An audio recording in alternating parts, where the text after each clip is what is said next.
Everybody, to another live reaction here at I'm Not a Coach.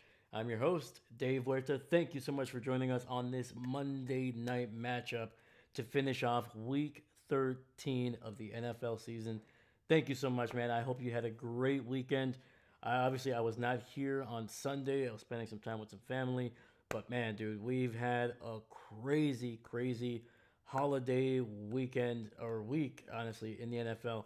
Obviously, there's three games on Thursday for Thanksgiving. We covered those. We had one on Friday. The Chicago Bears getting a massive win over the Philadelphia Eagles. And don't worry, we will be discussing some of the more major games that happened yesterday, not only just before this game, but also during halftime to get a little bit more detail. So luckily, I was able to watch a few of the games during my Thanksgiving with the family there, and yeah, man, there were some upsets, there were some blowouts, quite a few blowouts, and then there's a couple, some really close games. So it's awesome. But tonight it is going to be the New York Giants, who are 2-10, and their rookie sensation of a quarterback, Jaxson Dart, is going to be starting here tonight. He is back after missing a couple weeks with a concussion, and now they are going up against the red hot 10-2 AFC leading New England Patriots. Especially if they win tonight, they will be the number one seed in the AFC at least this week. So, holy cow. David, woo! Welcome, David. How you doing, brother? How you doing? How's your weekend? Let me know. Let me know.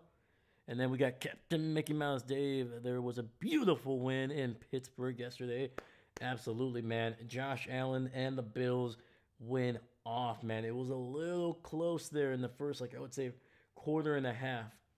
But especially by the end of the third, heading into the fourth, you could very much see the momentum shifting. I think it shifted definitely before halftime. In the second half, man, the Bills just took it to Rodgers. Obviously, Rodgers busted his nose, taking a sack. I think he fumbled that one, and on top of that, it was actually recovered by the Bills there. So sorry, I still have the old scores here. I literally got home not too long ago. There's kind of a little bit of a storm going through Wisconsin here, so yeah, I got stuck in traffic for quite a bit, but made it here. Got all the major stuff done, but still had the score from the previous game. So sorry about that, guys. Yeah, it is not. None of these teams have played, and none of these teams have scored yet. So, all right, man. Captain Mickey Mouse, how many yards did Allen do yesterday for you? Not exactly sure how many yards, but he had a pretty decent game. I think he gave me close to 20 points. I think it wasn't a great performance, but it was good. It was good. So tonight will be. I only have one player. I'm down, I think, by about 14 points in my fantasy. So I need Travion Henderson to at least get into the end zone, if not once or twice. Hopefully, he can get close to 100 yards, couple catches as well. So, but yeah, man. Let me bring up some of the games from last night. Right now, they're doing the Star Spangled Banner, so we got a little bit of time here. We got about 3 minutes before they are going to be kicking off.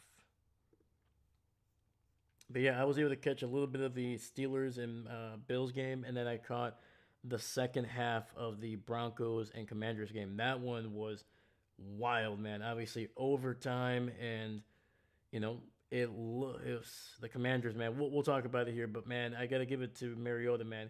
He played a good game. It wasn't perfect by any means, but when you have a backup quarterback, that's what you want. You want to be able to at least have a chance at the end of the game to win it. And Marcus Mariota gave the Commanders a chance to win that one. Captain, so you doing Buffalo this coming Sunday since they're playing Burrow in Buffalo? It's going to depend, especially with some of the games in the AFC. It just depends on what they're showing. Usually, I know by I think Wednesday what's showing in my local area.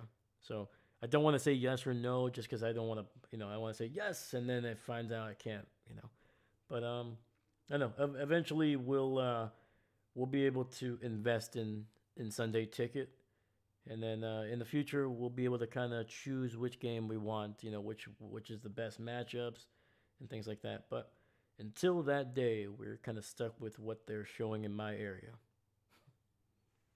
But trust me, there's plenty of football to go around, man. It's like tonight, I think obviously the Patriots are going to be heavily favored. It would not surprise me if they were able to win comfortably, but I don't know, man. Jaxson Dart, if him and his receivers can kind of put up the yardage and the points like they were with Jameis Winston, I think the Giants could give the Patriots a run here tonight.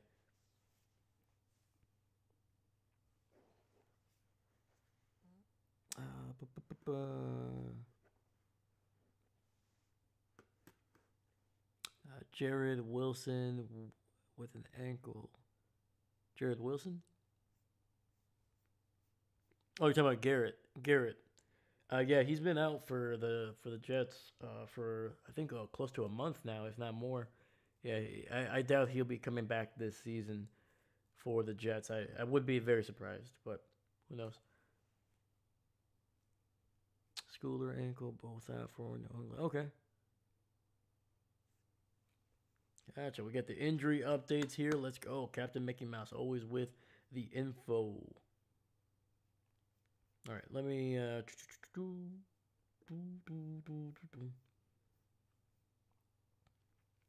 All right, so going with the Saints and Dolphins, man. The Dolphins coming up with a big win, 21-17. They are now 5-7, dude. This team was dead in the water just a few about a month ago, man. They were what 1-6 for sure. Yeah, they were at least 1-6, and now they've won 4 out of their last 5, man. So Dolphins, they may not make the playoffs, but they are definitely fighting either for their coach or at least fighting for their jobs next year. So either way, I'm happy for some Dolphins fans out there. They're getting some good football from the team late in the season. The Texans handing the Colts their second consecutive loss. The Colts now, at one point they were, I believe, 7-1, maybe 7-2, and since then they have now dropped to 8-4. All right, we got a kickoff here. Patriots. He spins out of a tackle. He's to the 35, to the 30, 45, and down to the 47. And that is Jennings with an sensational return on the opening kickoff. Woo! All right, Patriots with the ball to start the game.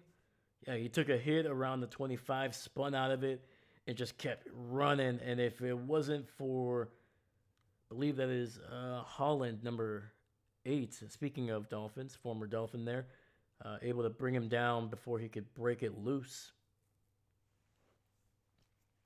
All right, little play action. Gets it to Travion Henderson, and he will be down at the 49 of the Giants. Nice little pickup of about 4. Kayvon Thibodeau should. Okay. Gotcha. Jared Wilson. Okay, gotcha. I thought you were saying Garrett. Gotcha, my man. Appreciate you. Sweet, let's go. And Captain Mickey Mouse, how was your weekend, my dude? All right, we got 2nd and 6. May throws to the left, finds a man, and that'll be a gain of about 5. So 3rd and 1 coming up.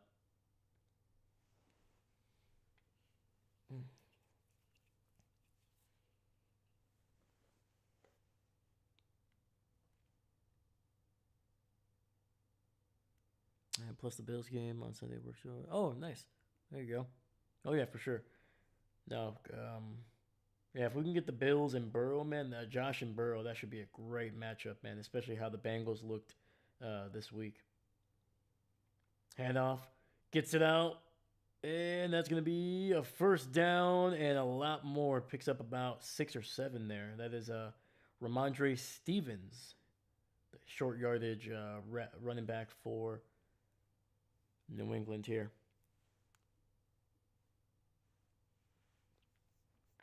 All right, where are we here? Boom.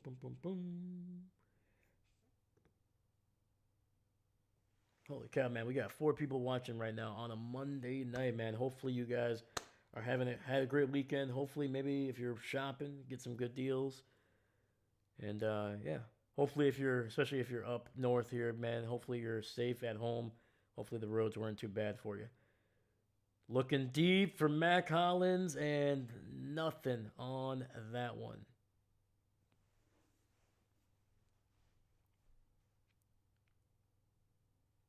And speaking of another former Dolphin there, Mac Hollins, getting targeted there down the left side, trying to get it into the end zone, but great coverage. All right, Drake May, 5 receiver set, 3 to the left. Ball at the 36. Looking, throws it underneath, gets it out to Diggs there, and he picks up about 14 yards and a first down before going out of bounds. Diggs runs over to help the cameraman that he knocked down while going to the sidelines.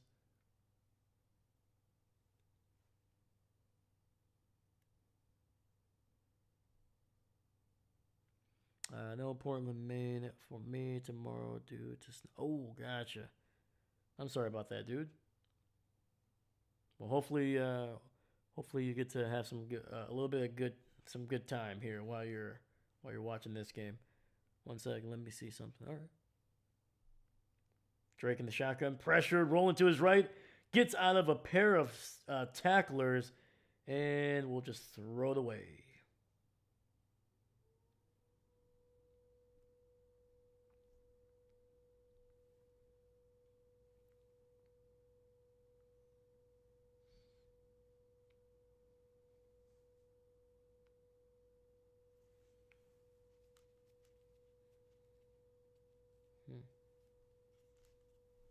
All right, we got 2nd and 10, 12:06 on the clock.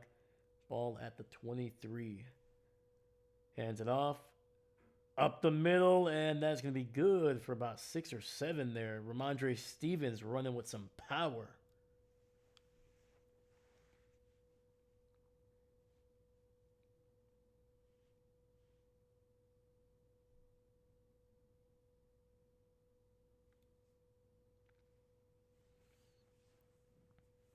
Yeah, I'm surprised. I'm surprised Stevens got the start here, man.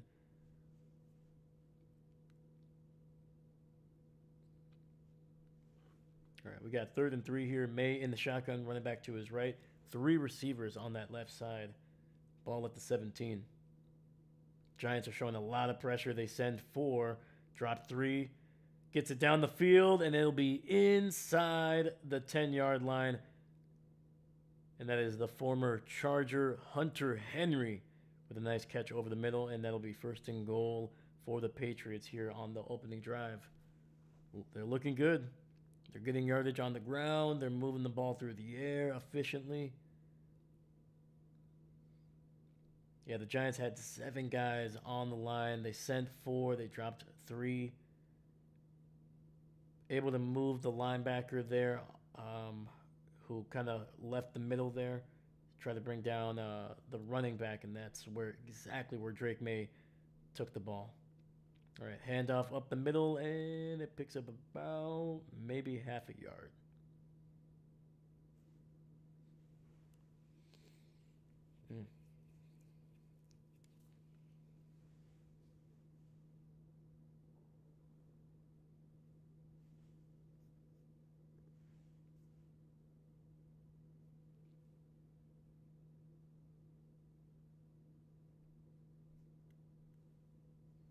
All right, 2nd and goal, gets it out quickly, and unfortunately, Travion Henderson brought down after just a gain of 2. Otherwise, he might have had a chance to get it into the end zone.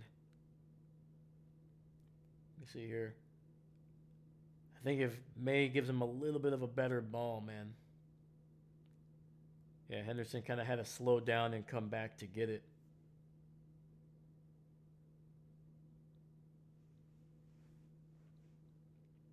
All right, we got 5 receiver set. Running back actually now motioning into the backfield to May's left. We got single receiver on the left. Tight end in the line to the right. Throws to the right, and it goes just over the hands of Stephon Diggs there. So we got 4th and goal coming up.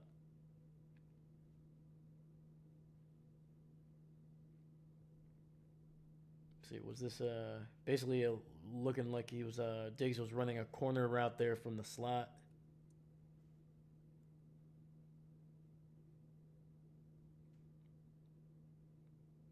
And then they're gonna send Andy Borregales to try to make this a 3-0 lead here early in this game. 32-yarder is good. Patriots able to get on the board on their opening drive. They were looking great, but once again inside the 10, man, they were kind of the Giants defense able to kind of tighten up.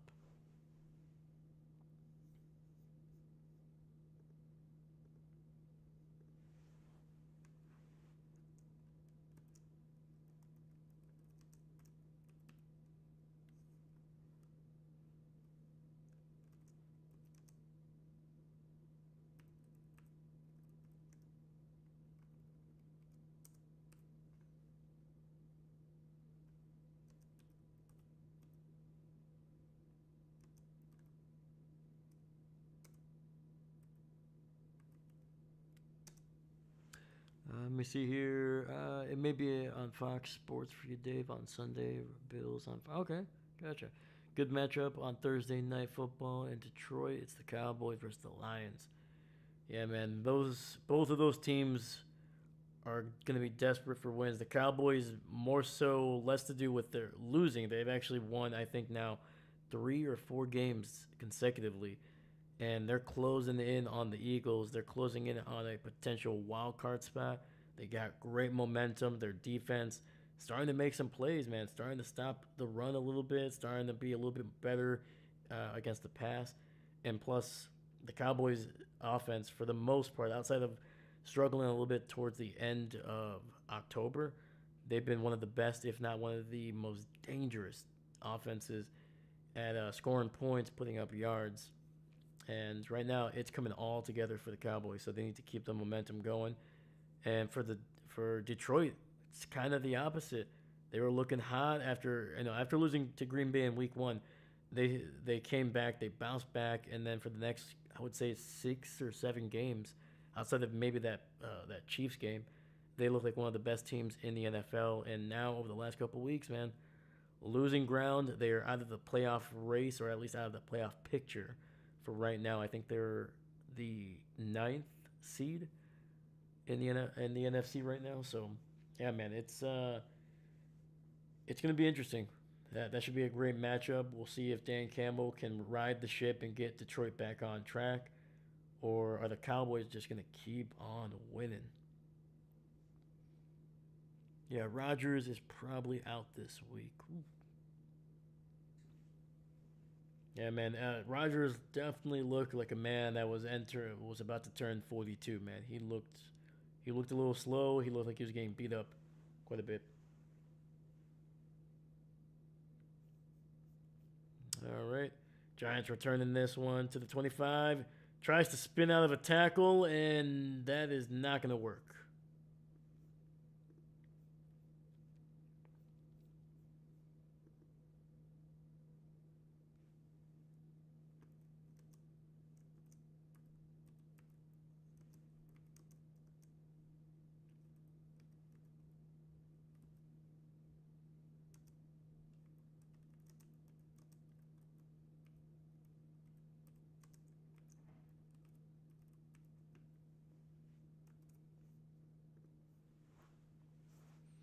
All right. Giants at their own 25. Dart in the shotgun, hands it off to his running back. And that is going to be good for about a yard. Woo. What does your fantasy say for yards from yesterday for Allen? Ooh, that's a good question. I'm pretty sure Allen hit around 200. He was picking up some chunks. All right, let's see here. Allen, actually, no, I was way off. Only threw for 123 yards, apparently.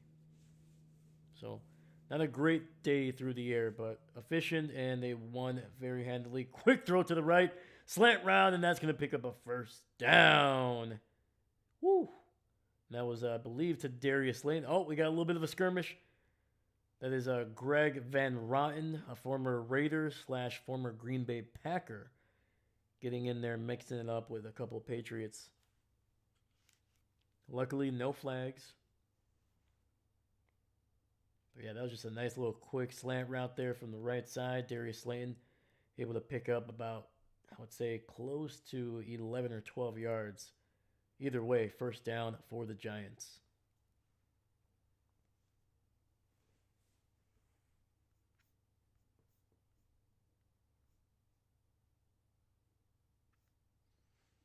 All right, ball at the 37. Dart under center. Play action. He's got time. Oh, oh, he's going to look for to run, and then he is going to be brought down for a loss of about 4. Oh, wow, we got Greg Van Ryn again getting in the face of a couple Patriots players, man. What is going on?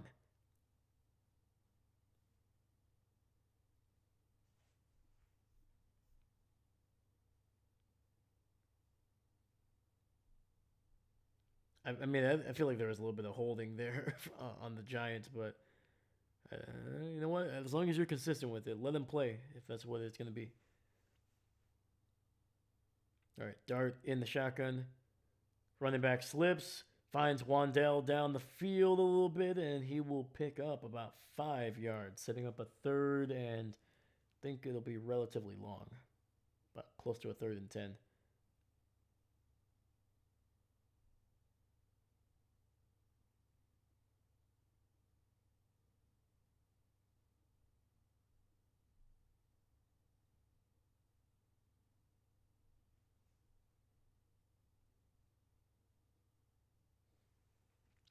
All right, 3rd and 9 here for the Giants. Ball at the 38.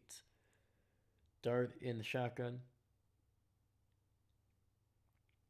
Throws it underneath to Wandell, setting up a screen, and that's only going to be good for about 2 down to the 40.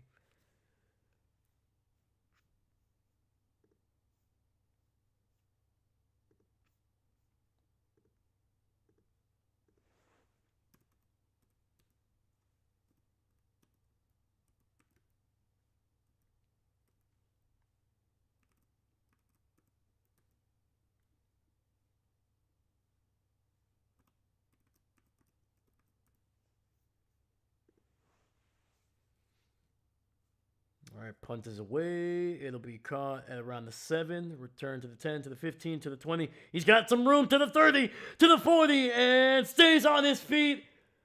Oh, to the 20, to the 10, to the 5. Touchdown, New England.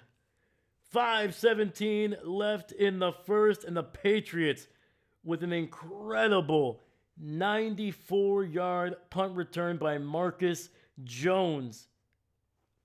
Wow.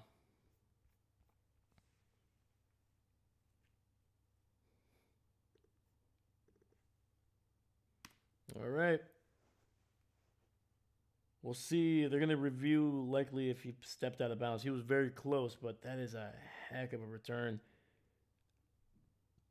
And you could see that early on, man. He was flying through, great blocking down the field. And yeah, I don't think he stepped out of bounds at all. Great freaking play, man. Yep. All right. Extra point, and it is, woo! It was kind of drifting to the left there, but it just snuck right in. All right, man. With 5:17, Patriots on top, 10-0 over the Giants after a great return by Marcus Jones. Tiptoeing his way down the left sideline. Look at that, man. Mike Vrabel hustling his way down to the end zone to celebrate with his team there. Man, heck of a play.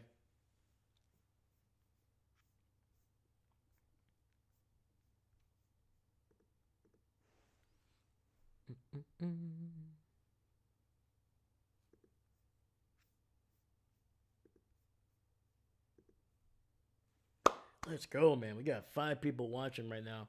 I appreciate you guys. Thank you, thank you, thank you. How was your weekend? If you're gonna hit up the chat, how was your weekend? Let me know. Let me know.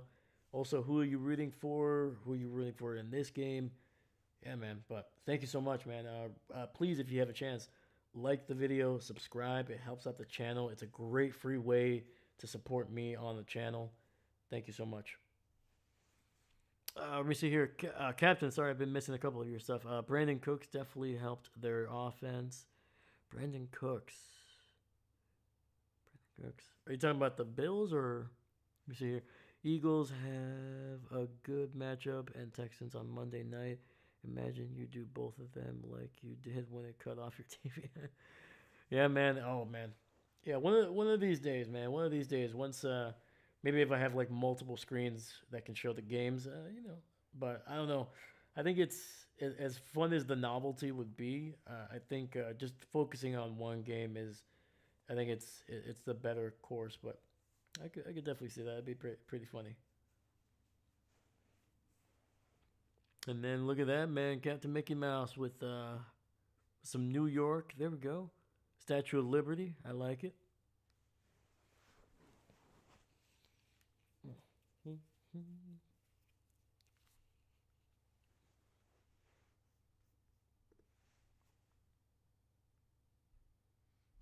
All right, looks like we're coming back from the commercial break here.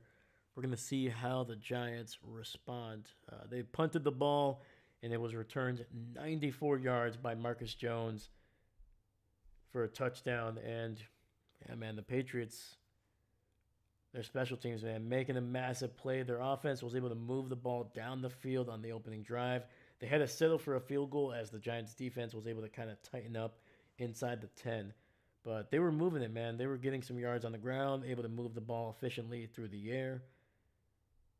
And obviously their defense able to hold the Giants to a punt. So, all right. And he runs right into right into the crowd there. That was a pretty awful return there by the returner, man. Like I understand you don't want to just like move away from your blockers, but I mean that thing was stacked up, dude. All right. Well, the Giants are going to get better starting field position than they did on the previous drive here. This one at the 30. All right. Dart in the shotgun, running back to his left, condensed formation. Hands it off to, I believe that's Tyrone Tracy, who picks up about 2 or 3 there over the middle. David! Crowd has to get out the way. Yeah, man. Did I say crowd? Probably. Yeah, man. I don't know. Well, it's like, dude, there's like a wall right there. Why would you run into it? At least kind of bend around it, see if you can get something. And looks like it's gonna be a false start on the Giants. So moving them back. We see here, Captain. I don't think I told you this, but I talked to a Bills fan, and they were going to the Eagles versus Bills Buffalo when the side because the Bills side was like 1,000. Whoa, that is a lot of money right there. Either 1,000 or 500. That's a lot of money. All right, that's pretty cool. That's a good. I appreciate that, Captain. Thank you, Dahlia. I'm late, but I'm here. Let's go. Hey, better late than never. Fashionably late as always. All right, Dart pressured, rolling to his right. He's going to take off and run, and woo! Holy cow, man. There's a fight. We got to fight. We got to fight. Oh, we definitely got to fight. Oh, there it is. There it is. All right. Oh, no. I was about to say they're calming down a little bit. No, they're not. So Dart was running, and he was about a yard or two away from the first down, and he took a hit and went flying. I think he was still in bounds when he took the hit, so I don't think it was an illegal hit on the quarterback. Let me see here. Was this egregious? I mean, no. He's definitely well within. He's on the field. Ellis hit him with a shoulder. He didn't try to take him high or anything like that. It's like Dart has to do a better job of just stepping out of bounds, man. Like, I get it. You're trying to get the first down, but it's second down. You already picked up about 6 or 7 yards. Get out of bounds. It'll be third and short. It's like you can't. Yeah. So yeah, that was Johnson, the tight end man, who initiated it. So it'll be a personal foul on Theo Johnson. And the worst part of that is that's gonna wipe away the a really good run by Jaxson Dart that would have made it like 3rd and 2, 3rd and 1.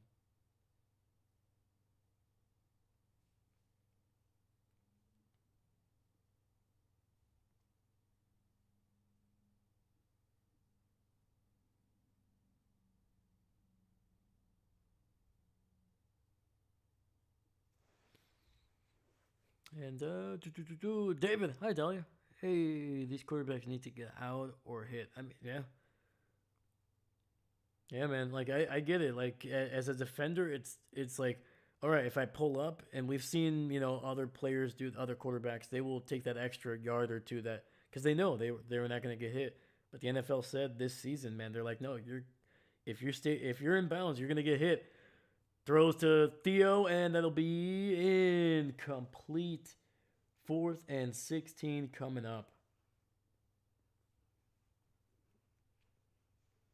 Yeah, Dart throwing it over the middle there, trying to get it to his big tight end, and unfortunately, the safety able to crash down on Johnson, and that one goes flying for an incomplete pass. But yeah, man, like to me, that was a legal hit. Like it looked rougher than it was, but I mean, like you're a linebacker, you're trying. Like Jaxson Dart is not a small guy. I think what he's he like 6'2", 6'3". He's a big dude. He's a big dude. So you gotta make sure he's running out. And it was clear that he was trying to get as much yardage as he could. So, and this one by Marcus Jones, a decent return, picking up about 10 yards on the punt return. Yeah, and like I said, he didn't go for the head. It was shoulder to shoulder. It was a legal hit. He was inbounds. So yeah. All right, Patriots now with the ball here and a 10-point lead. When we come back, they're going to commercial break. Yeah, man, Jackson, he's gotta protect himself, man. He's already had a couple concussions this season, and yeah, dude, like you missed a bunch of games already this season, man. You gotta be smart. You gotta be available for your team. That's the best thing you can do. You know, it's yeah. If you can pick up an extra yard or two, that sounds great. But if you get hurt and you're gone for this game or the next game or even more, then you're not picking up yardage after that, man. It's like you got to be smart with it. Captain isn't Steelers now 6-7. I think they're 6-6, right? Steelers are 6-6.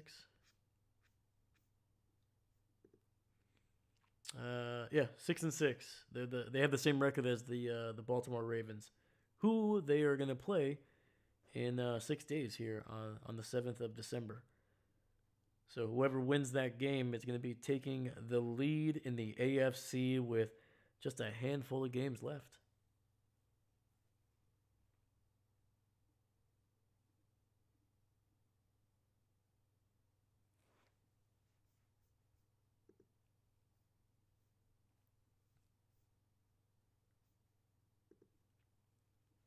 All right, so we got 3:38 left in the first quarter, man. These the last couple of minutes of this game have been they've been definitely extended because of penalties, incompletions, and obviously the punt return.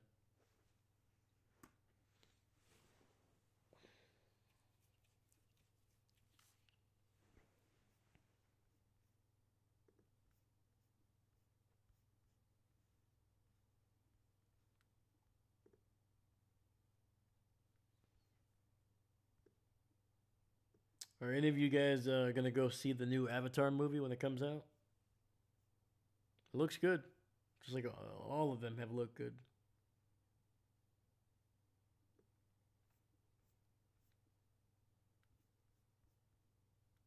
All right, looks like we are back from the commercial break. May under center, looking, throws to the left. He's got Diggs, and he will pick up about 10 yards. Oh, no, sorry, that's not Diggs. That's Bodie. You see here. Captains of the Bills win it, brought them to 8-4, so they're second in the AFC East. Yeah, man, right behind the Patriots. Yeah, I think at this point the Bills, obviously you would want to win your division, you want to play at home, but I think this season the Bills are going to be on the road here potentially, or maybe hosting somebody that's a little bit lower in the playoff seeding.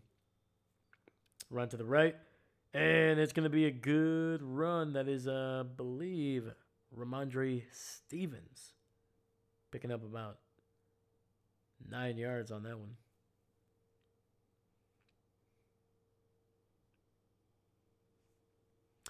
What's going on, Owen?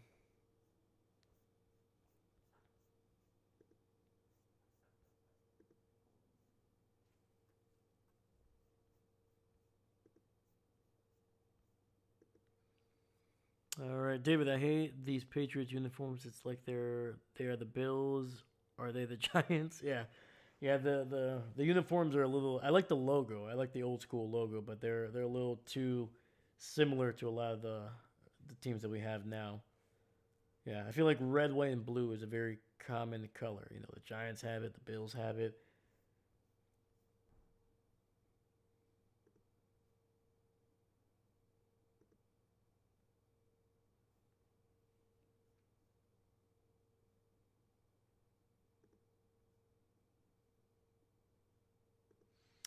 And throws it over the middle. He's got a man. Oh, it's a huge, huge play down the right sideline. And it'll be inside the 10. First and goal for the Patriots. Hunter Henry with another great catch over the middle. On down the field. The first one that he caught was over the middle. It actually got him inside the 10 as well. This one, a nice little, almost like a wheel route. Kind of faked like he was going to be running a little bit of a post and then just turned it into a little bit of like a corner route. So, all right. It'll be first and goal, ball at the 3, actually. Throws to the right and touchdown! Bodie there. And the Patriots, man, they are putting it on the Giants, man. Just pouring it on at this point.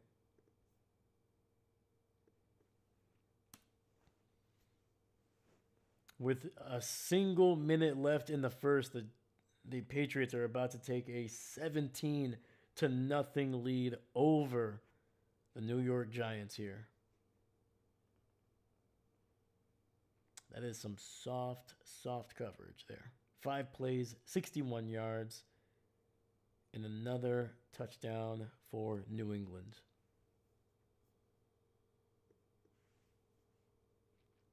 Extra point is good.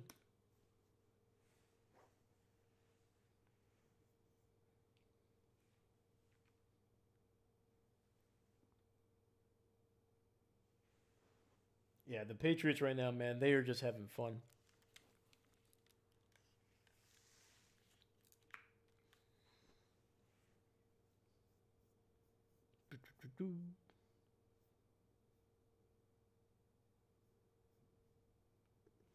And Dahlia, it's hard to remember who's who. Yeah, man. Definitely, they gotta change up the the jerseys a little bit, especially when they're going up against teams with very similar color schemes.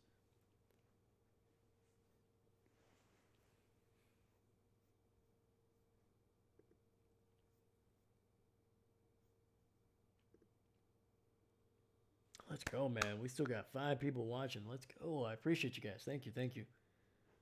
Again, if you're new or you're just joining us, please leave a like on the video. It helps the video a ton. And subscribe if you haven't, man. It's a great free way to support me on this channel. Dave, I picked the Giants before the season started. Bad choice in hindsight. I mean, there was definitely stuff to get excited about with the Giants. I think it doesn't help that the Patriots have clearly made a massive jump this season. Whether it's because of an easy schedule or, to be honest with you, man, they're looking good. Drake May is playing like one of the best quarterbacks in the NFL. They found a good pair of running backs. Their receivers are, they're getting open. They got some great route runners, led by Stephon Diggs, and their defense has been great against the run. So, yeah, may like you said, in hindsight, may not have been a great pick, but the Giants were looking solid heading into the season. New quarterback, new running back, new offensive system a little bit here, and it was just there's a lot to be excited about if you're a Giants fan. And obviously, Cam Scadaboo was a sensation. Unfortunately, it did not last long, but yeah, hopefully in the near future, the Giants can give us some better games over the next couple seasons.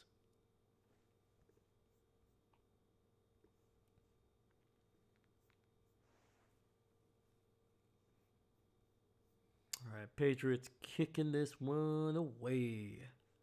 Caught inside the 5, to the 10, to the 15, to the 20, 25. He's got a lane. He stays on his feet, bounces off another player, and will be downed near the 38. Whew.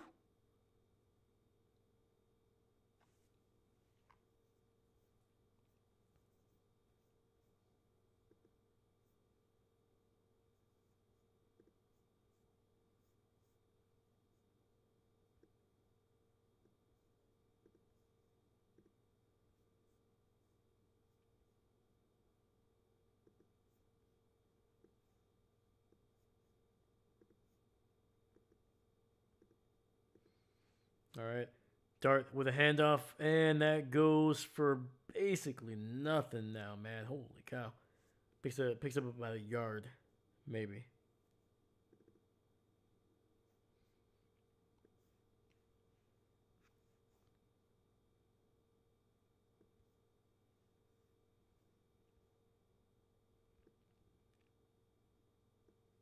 All right, man. That is the final play of this first quarter, man. This first quarter last. Oh no, sorry. We got one more. One more. Run up the middle, Singletary, and he picks up about 7 yards, setting up a third and about two.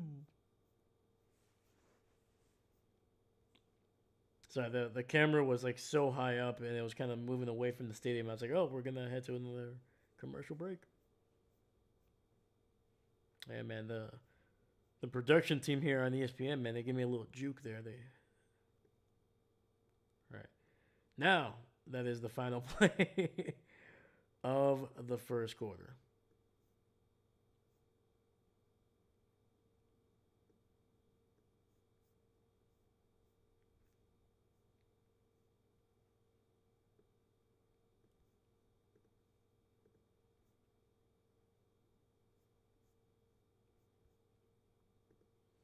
All right. So yeah, after one, the Patriots jumping out to a massive 17-point lead over the Giants, 3 possessions. And Jaxson Dart and this team, man, they're gonna need to get something going here. Otherwise, this game is gonna be. I mean, this game will probably be over by halftime if they don't start putting up some points.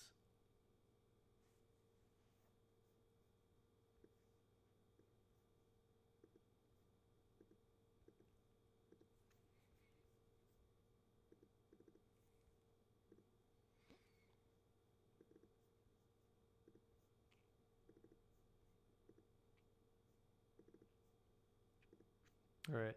So while we have gone through the first quarter here, let's talk about the numbers for these teams. Starting offensively with the Giants here at the very top. So they're putting up a little over 224. A lot of that has to do with Jameis Winston over the last couple of weeks. He has been really, really solid for them. Has he been perfect? Absolutely not. We know Jameis, especially if you've watched football over the last decade. He's a risk taker, but usually he'll rack up the yardage for his team. And then for the Giants, and top 10 in yardage, 125 on the ground. They haven't turned the ball over too much, but they're kind of in that middle range there, 13th overall in the NFL, only 13 turnovers. And then when it comes to scoring touchdowns here, if you look at the Cowboys game, if you look at the game that was last week, this Giants team has the ability to put up points. Obviously, they put up some points against the Denver Broncos for a little bit there, and then yeah, man, this Giants team offensively can be explosive. They can put up points, but unfortunately, they after they seems like they have an offense or a week like that, they tend to struggle the next week or two. So, but still eighth in the NFL in putting up touchdowns, and then finally this scoring percentage is how many drives have ended in some type of positive score for the Giants. And right now they're scoring on 38% of their offensive drives. All right. It's going to be a handoff up the middle, and it looks like that's going to be a first down for the Giants. We'll get back to the Patriots' offensive stats here when we have another commercial break. But yeah, that kind of gives you an idea of what this Giants offense has kind of looked like over the last or this season up to now. They tend to rush a little bit better, have some better rushing numbers when Jaxson Dart is healthy. He's obviously a lot more mobile than Jameis is. All right, first and 10, ball at the 47 of New England. Handoff up the middle, and that is going to be good for just a single yard down to the 46.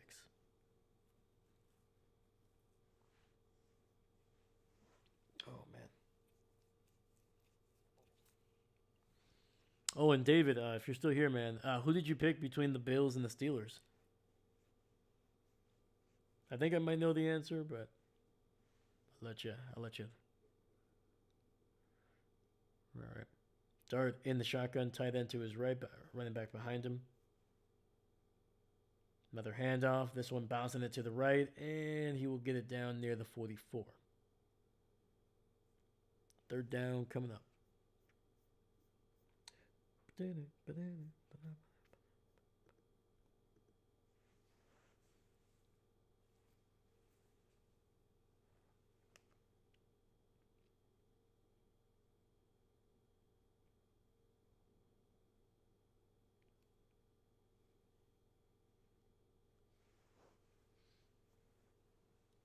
All right, 3rd and 8. Dart in the shotgun, running back to his right. 3 receivers on that left side. Throws it to the right. He's got a man, and it's... Oh.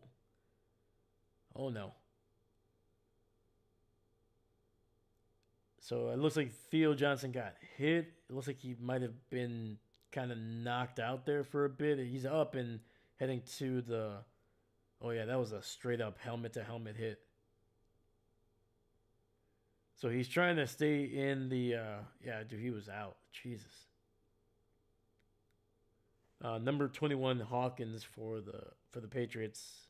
He went basically helmet-to-helmet.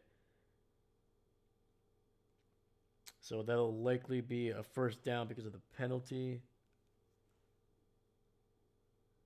And I believe Theo Johnson will probably be heading to the blue tent to be evaluated for a concussion there.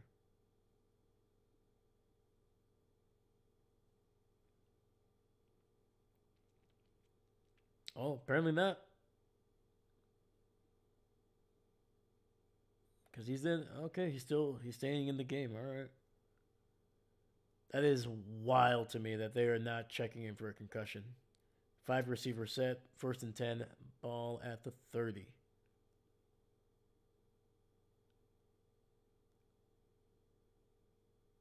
All right, Dart, quick throw underneath. It's going to be a first down to the 15, to the 10, to the 5. Touchdown! New York, and that is Darius Slayton catching that ball basically at the 25 and then just zooming up the middle and just outrunning nearly every single New England Patriot. Let's see here. They stay in. Ooh. That is very close. You really can't see the tip of the ball. It is super close. So he was being tackled at the last second, and he might have landed. And I mean, like, we're talking about this close. We're talking about like 2 or 3 inches from the goal line, if that. Is it enough to overturn the call on the field, though?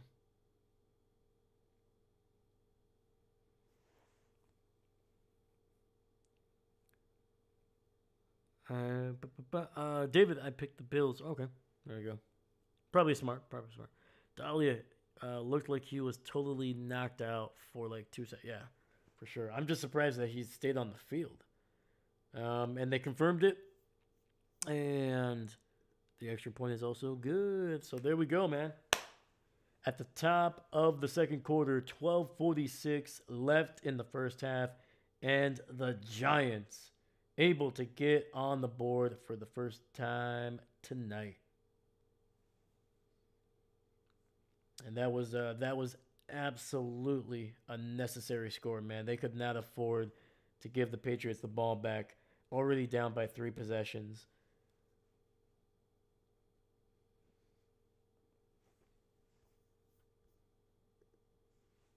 All right, man. Hopefully, this is a little bit of a spark for this Giants team overall. Hopefully, their defense can get something going there defensively.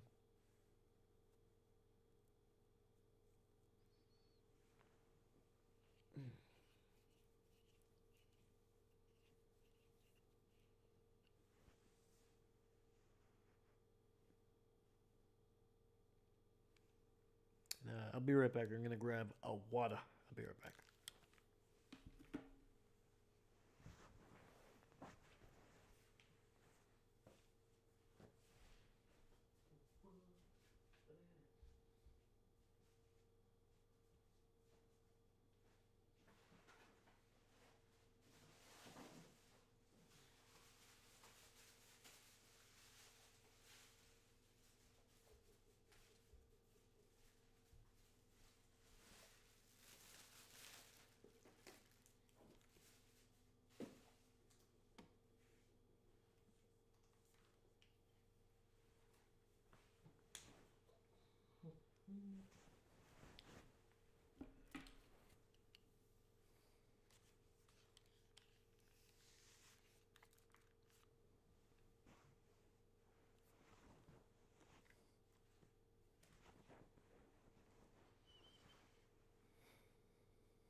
All right, let's finish up talking about the New England Patriots offensively here, man. So starting at the top here, they are putting up some good numbers through the year.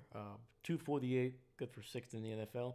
The running game has been getting a little bit better as the season has progressed, but still not super consistent. 112, 19th in the NFL. They have the same amount of turnovers as the Giants. The only difference is they've fumbled the ball 2 more times, and then putting up 33 offensive touchdowns. That is good for fifth in the NFL. They've had a couple other touchdowns as well. Special teams, obviously, we just saw one tonight. And then finally, they are ending their drives. They're ending nearly 43% of their drives with a score. So fairly efficient. They're still only 13th in the NFL, so a little bit inconsistent. Sometimes they can go through some dry spells, especially in the middle of the game. They tend to finish. They tend to start out fast, and then they a little bit there in the middle, and then they tend to put up some points there in the second half, or late in the second half, I should say. So something to look out for here. Once again, 17 points in the first. We'll see how many points they get in the second and third quarter. All right, May. Quick throw to the outside, gets it out to the rookie running back, and he is going to pick up about 5 or 6 yards there down near the. I think that's the 31, maybe.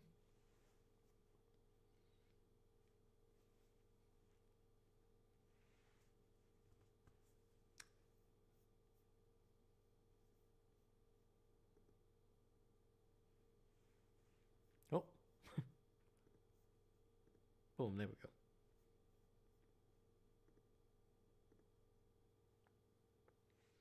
All right. Little Wildcat here, giving Travion Henderson the ball. He's going to run up the middle here, gain of about 4. Sorry, actually, that is Ramondre Stevens. I keep on forgetting he's healthy, man.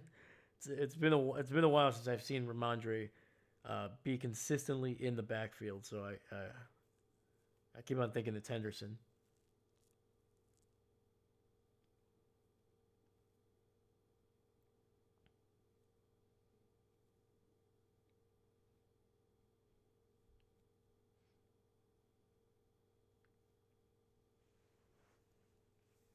All right, we got 3rd and 1 coming up here. May in the shotgun, 3 receivers. Oh, and it looks like there's going to be a timeout here for New England.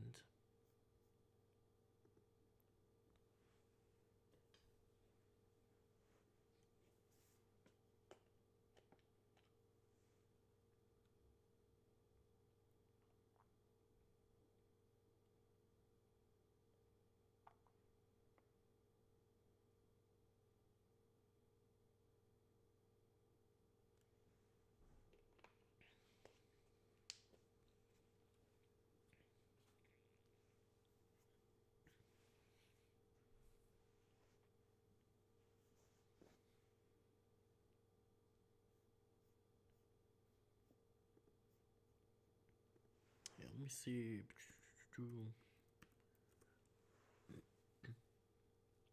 All right, May dropping back, running, and he's going to be taken down right at the line of scrimmage. Abdul Carter, man, able to make a play on the ball. 4th and 1 coming up.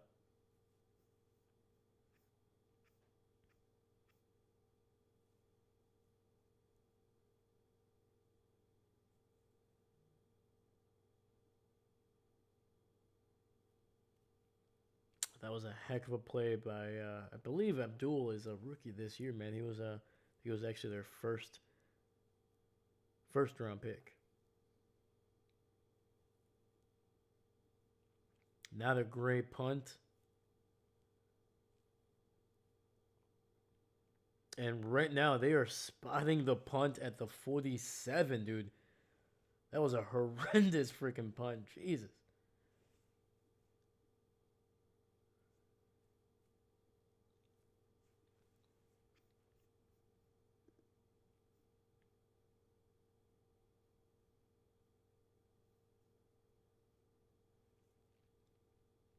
Yeah, right now, through 19 plays, Stevenson has 14, Travion Henderson 7.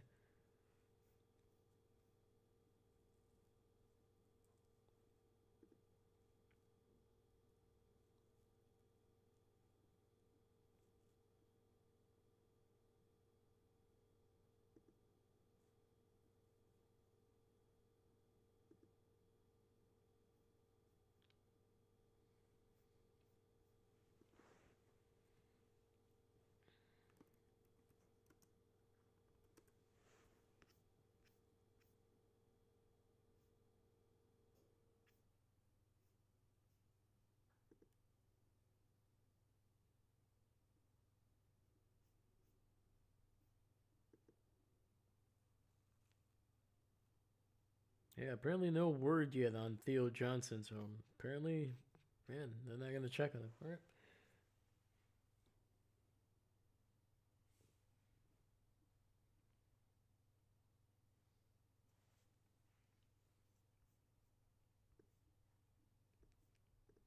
So we're on a commercial break. We're not missing a thing right now.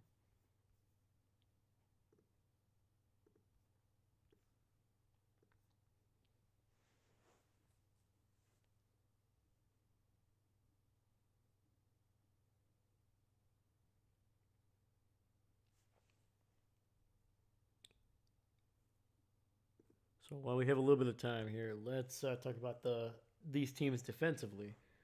And the Giants here giving up 228 through the air, 23rd. They are the worst defense against the run, giving up over 255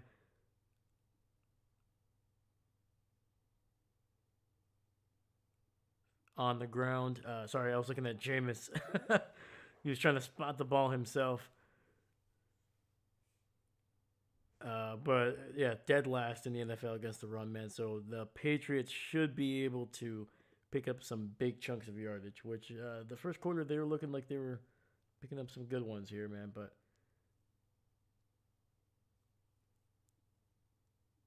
all right, Dart in the shotgun. 3 receivers to the right. Quick throw, gets it out to Wandell. He's got a little bit of room, and he will be good for about 4 yards.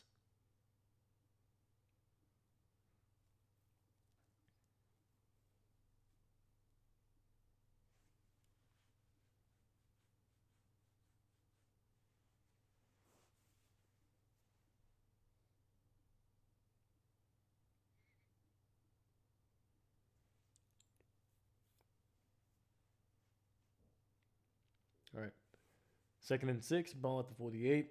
Handoff up the middle, and he will get it into New England territory down near the 49-yard line.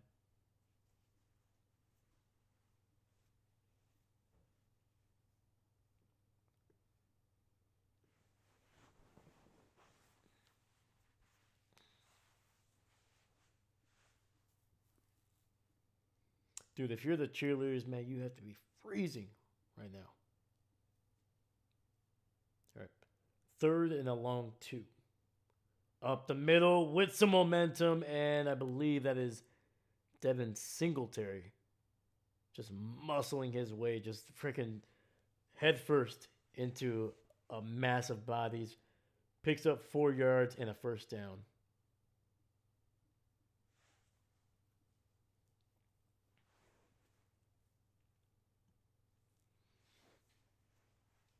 All right, Dart in the shotgun, running back to his right. Nice delayed handoff going to the left, up the middle. Got some yardage and down to the 29, gain of 14 yards for the former Buffalo Bill, Devin Singletary.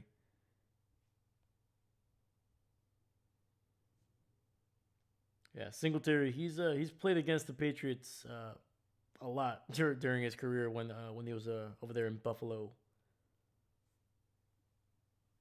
All right, so far he's 8 for 40 yards, man, averaging a nice 5 yards per carry. Dart under center, single back in the backfield, single receiver on that left side. Another handoff, and Singletary going to be stacked up on this one.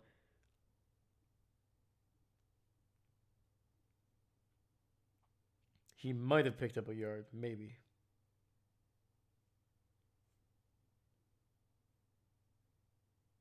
Looks like Theo Johnson was getting into it again with another Patriots player.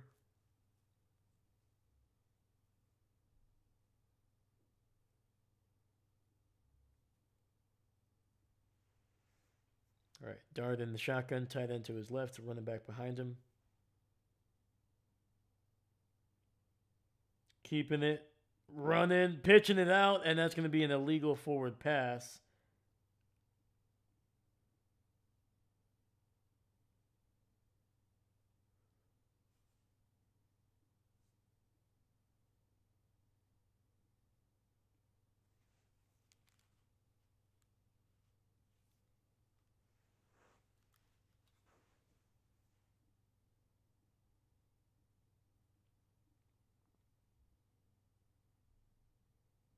Oh, actually, they're going to get John Runyon for an ineligible man downfield. John Runyon, another former Packer there. They should start another scuffle. Just for the chaos. Just for the chaos. I agree with you, man. I agree with you. All right, so 2nd and 15 after the penalty. Ball back at the 34. Dart in the shotgun, running back to his right. Throws it to the left, and Wandell gets smacked after picking up 5 yards there. That is Christian Gonzalez laying the shoulder.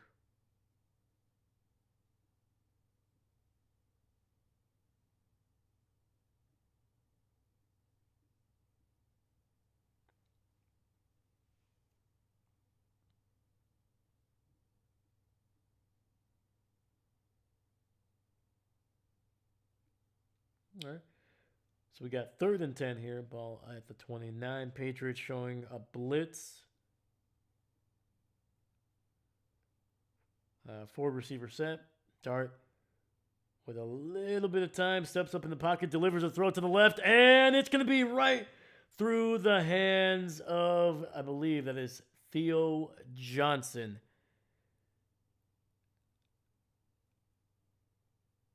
Dude, they hit him right in the freaking hands, man. I mean, there was a defender kind of in his way, but yeah, man, that is a tough one to drop.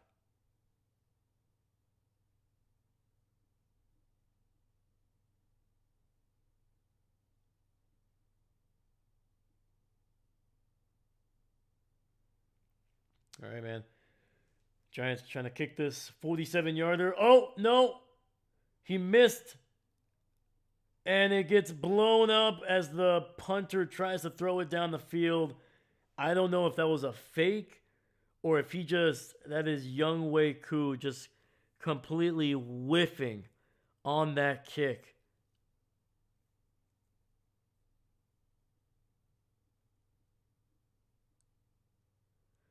Oh no.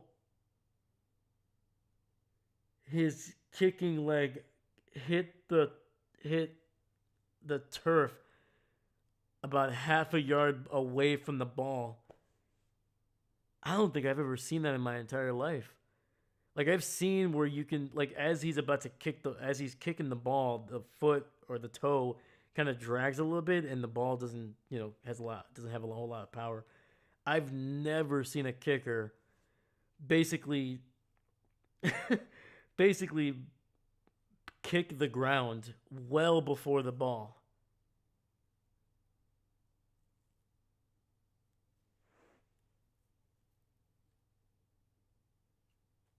Wow. I'm not. Oh man, I feel bad for Young Wei Koo. He already got cut by the Falcons this season. Something tells me that he could lose his job here with New York, man. That is, I mean, that's mechanics. That's bad, dude.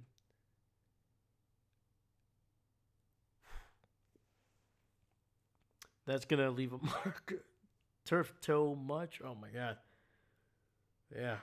If it's anything like Joe Burrow had, man, Young Wei Koo is gonna be out for the next couple months. Oh, dude, Twitter is loving this right here. New York Giants kicker Young Wei Koo just may be the worst field goal attempt I've ever seen. What the hell? Only the Giants. Young Wei Koo protecting his field goal percentage by missing the football completely. Chess, not checkers. That's a good one.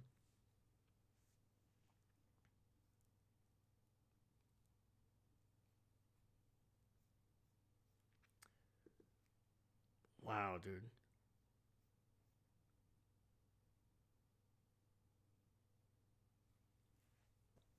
Oh my God, is right. His planted foot was too far forward.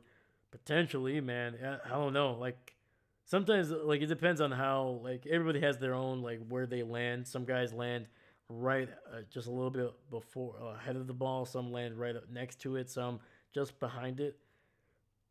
Either way, man. Like what? How the hell do you kick? Like how the hell do you kick the turf like half a yard before the ball? What the heck was that? Oh, but yeah. Anyway, Patriots have the ball near midfield here. Ball at the 42. Great run by the rookie, and he will be in Giants territory. Picks up about 13 yards.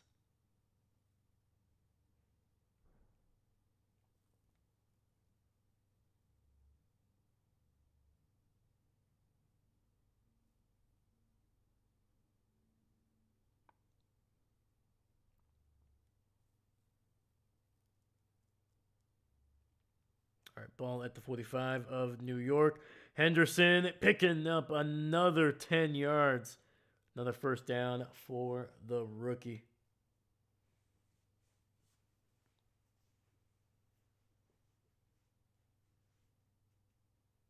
Yeah, man. I feel bad for Young Wei Koo, man. He's had a great career in the NFL. A little bit, obviously, some up and downs throughout his career, but this season, man, it is Like this is bad enough where who knows how many more chances he's gonna get.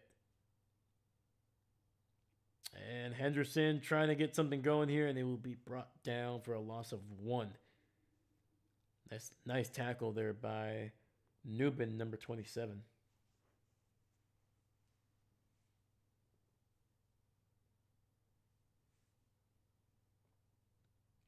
Oh, some bad blocking there by Douglas, the receiver for New England. Basically just trying to push Newbin with his arms. Like, no, man, if you're blocking, you got to use the whole body, man. You got to square up. All right, ball at 36. Drake in the shotgun, running back to his left. Looking, throwing it down the field, and that's going to be a nice catch there for, I believe that is Bodie picking up about 7 or 8 yards there on second and 11. But we do have a flag. It's a holding on the on New England there. Garrett Bradbury.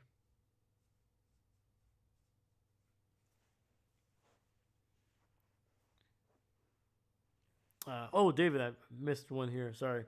Yeah, you can't talk on Pacheco running style when that kicker literally kicked. Oh yeah, no. Yeah, and usually I'm not like when I talk about Pacheco's running style, it's not a negative. It's just it hurts my knees, man. It feels like he's like just just trying to stomp on that turf. And Bodie picking up a good chunk of yardage here on second and very long. It's gonna make that third down play a little bit more manageable. But yeah, no. I like the way Pacheco runs. He's very aggressive. I like aggressive runners, man. I'm not a I don't like the juke kind of guys. I feel like they dance around a little bit too much at times. I'm put your shoulder pads down and then smack them in the mouth. So I like the way Pacheco runs. It just hurts. I was like, man, that boy's he better have some good cartilage. I'm just saying. Drake with some time, throwing it deep down the field, and did he catch that in bounds? Wow, dude. Williams able to catch that one, able to keep the toes in. Holy freaking cow. Kyle Williams with a great grab over the shoulder. Let me see here. He's got one. Is he dragging the other one? Oh, when did that first knee though? Let's see here. He's got possession. He's got one. When did this? Look at his left knee as he goes down. Does that go down before? It does. It goes down before his right foot goes down, I think.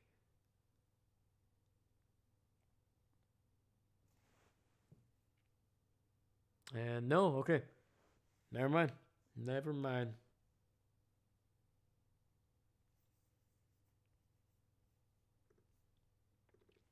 And the extra point is good as well, man.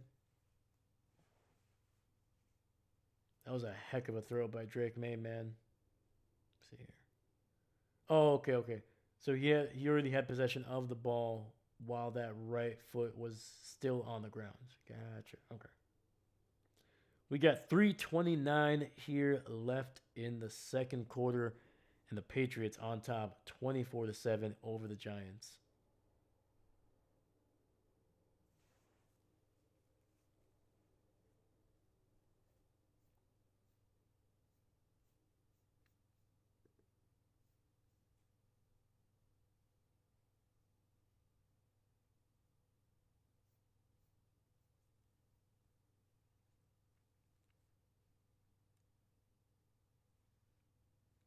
Yeah, right now Drake May 10 for 13, 129 yards, 2 touchdowns, no interceptions.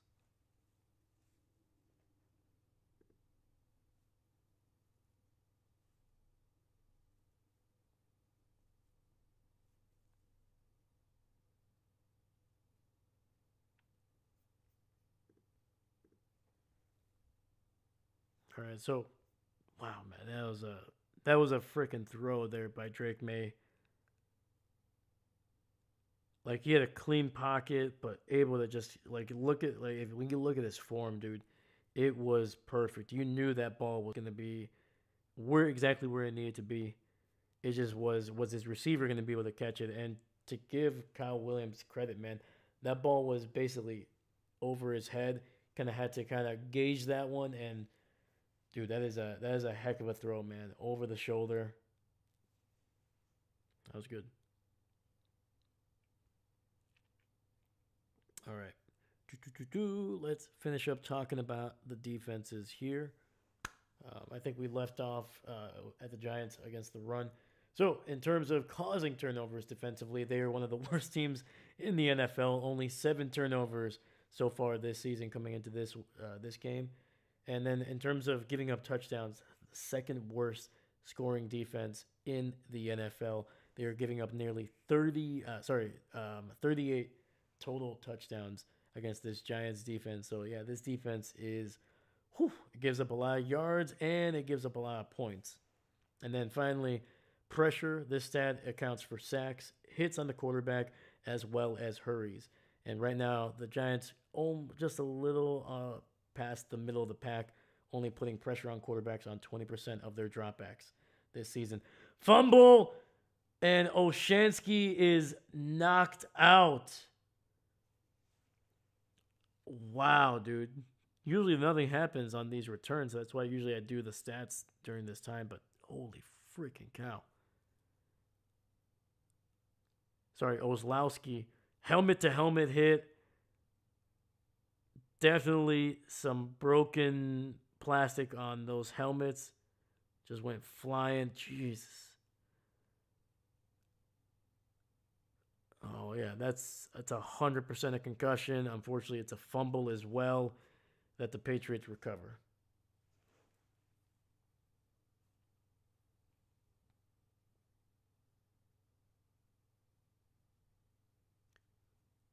That was freaking ugly, man.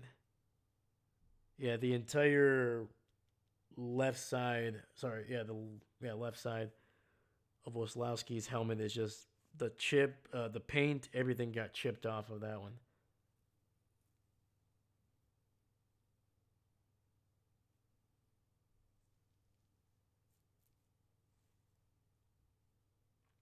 Jesus, man. Well, hopefully he's okay.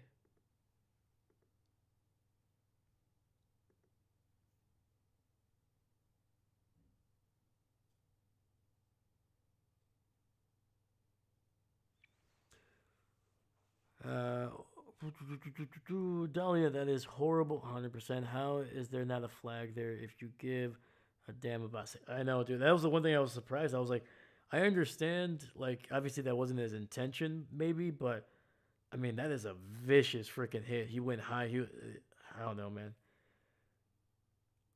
Like that's one of those where I think you just throw the flag. Maybe the possession still changes, but you gotta throw the flag on that one just to kind of de-incentivize guys going high. I don't know. Sorry, Drake May, a little bit of play action, found, I believe that was Mac Hollins to get it inside the 20.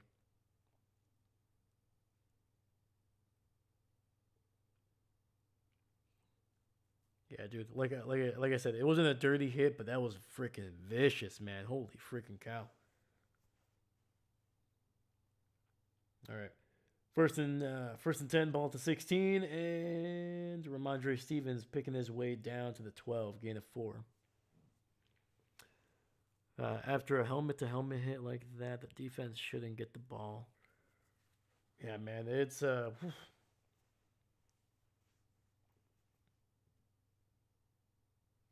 man, it sucks, man. It's unfortunately it's a very very violent game, man. It's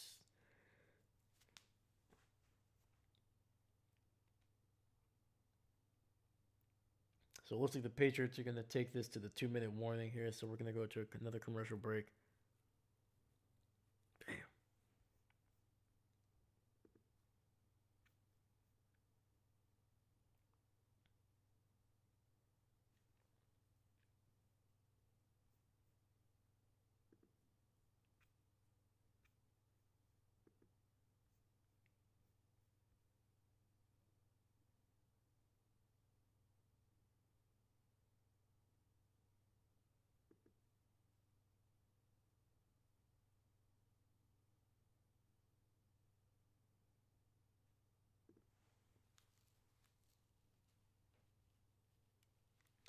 Let me see here. Dahlia, and at that fact that he laughed after he saw him on the ground was like, what? Yeah. That's why I was like, you just gotta throw a flag. Like the possession can change. I think the play can still stand, but I think you gotta. I think you just gotta throw the flag. I think it's just to kind of tell guys like, yeah, if you want to make this play, yeah, we can. Yeah, we'll throw a flag, and there might be a fine after this. Who knows? Not that I'm not saying that they should fine him. I'm not trying to mess with people's money, but dang, dude, that was a wild freaking hit, man.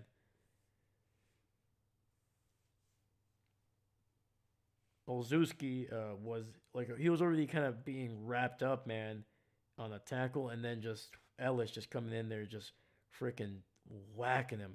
Like I said, he got hit so hard the end on the logo for the New York Giants, man, that thing chipped completely off.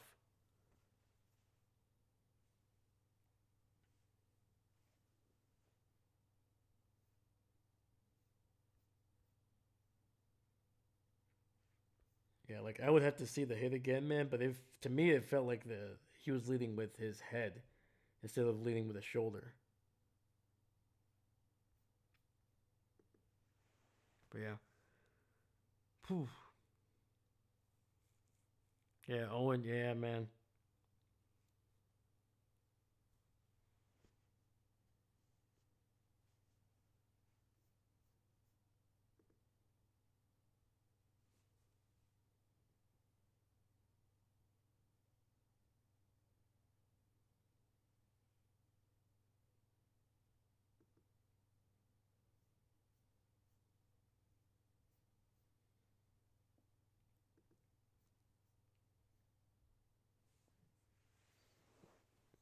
All right, we're back here from the commercial break. 2 minutes left in the first half. Patriots inside the 15. It is second and six, ball at the 12. Looking, dumps it underneath, and that's going to go for about a yard there, down to the 11.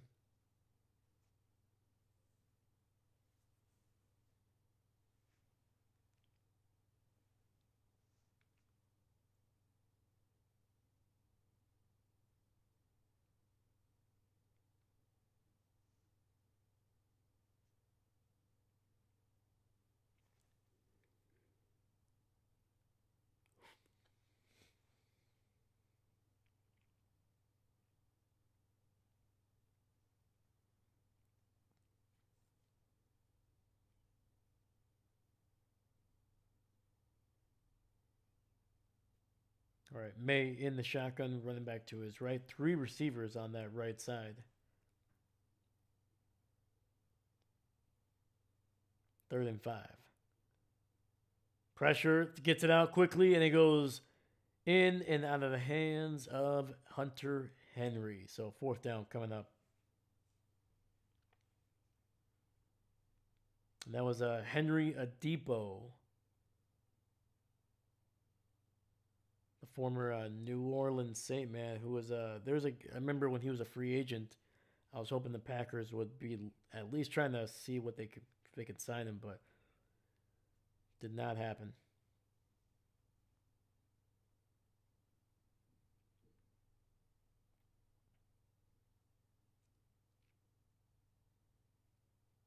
All right, this one from 30 yards out, and the kick is good. Oh,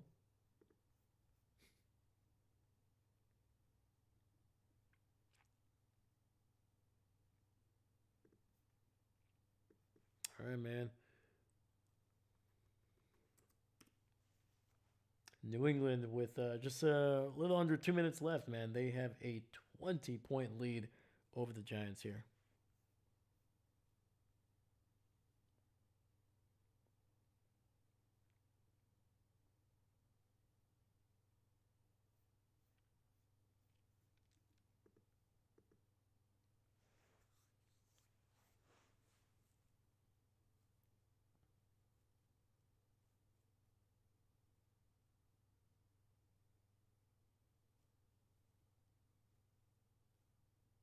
Yeah, Ellis, Christian Ellis, the guy that hit Olszewski.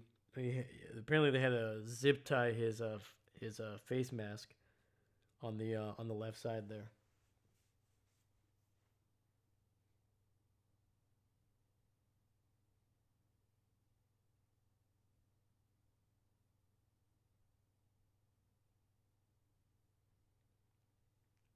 All right, kick is away. We got 148 left here in the half. To the 20, 25, and he will stumble his way down to near the 32.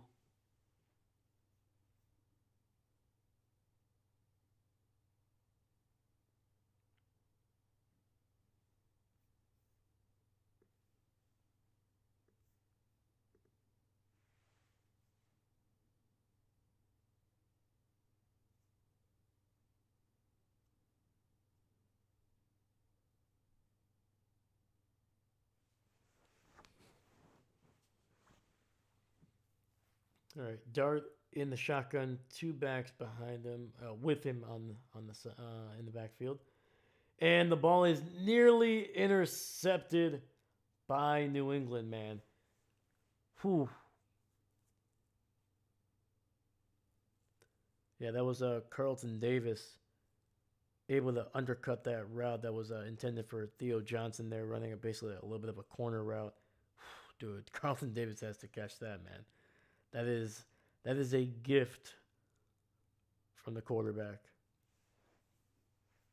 All right, 2nd and 10, ball at the 31. Jackson looks, throws to the right, and he finds his tight end. This one still on the same side, but this one was a little short out route. Picks up about 5, maybe 6. 3rd down coming up.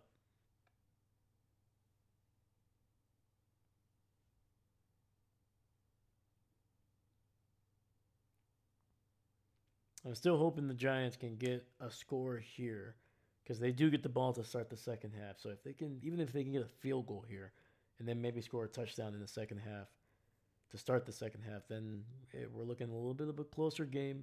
Get something going. Jackson looking, has a little bit of time, and did he find somebody? He did. It's going to be close to a first down. I think it's going to be 4th and inches coming up.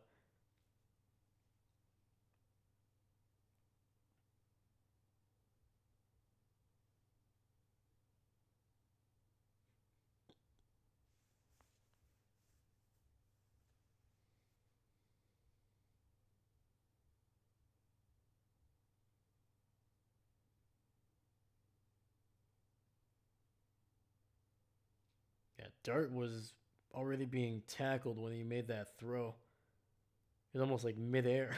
Jeez.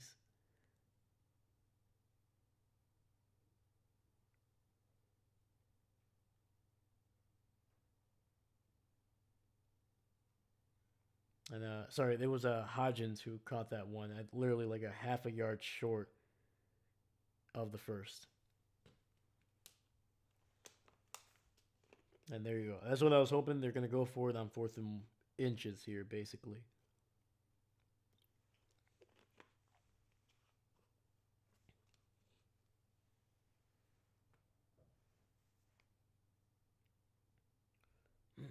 All right. 3 tight end set.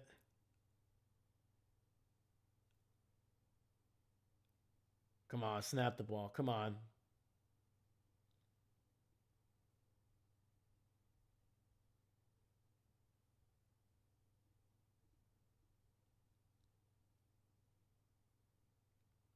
And they're going to get it for a delayed game. So, dude, if I'm the Giants, man, you're 2-10, man. You're 2-10. You should be trying to double dip before the half. Like, I get it. You don't want to just like, but you're already down by 20, man. Like, I get it. If you don't get it here, you're gonna give the Patriots an opportunity to score before the half. But it's like, who cares, man? You're already a double digit team that has a double digit loss team. You're not making the playoffs. You're not gonna be. I mean, at best, you're gonna finish 3rd in the division because you're half a game behind or a game behind the Washington Commanders. Like, your coach is already fired. There's no guarantee that even if you play well the rest of the season, that any of these coaches are going to be brought back.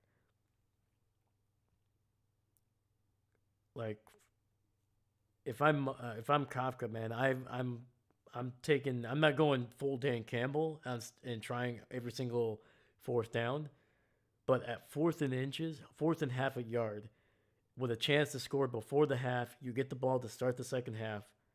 It's like you got to give your guys something to hold on to, man. You've been getting your, I almost swore, you've been getting your butt whooped this entire first half. You had one great job offensively. Your special teams has given up a touchdown. Then you lose the ball and you get your gunner concussed. I was like, come on, man.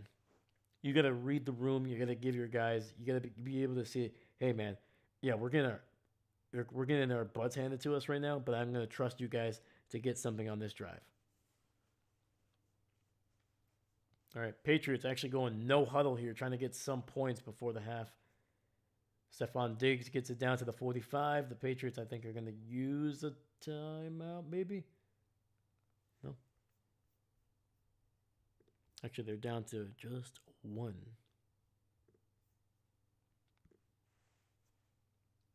26, 25. Pressure rolling out to his right, and he finds him wide open to the 50, to the 40, to the 35, to the 30, and doesn't go out of bounds until he's inside the 20. 16 seconds left.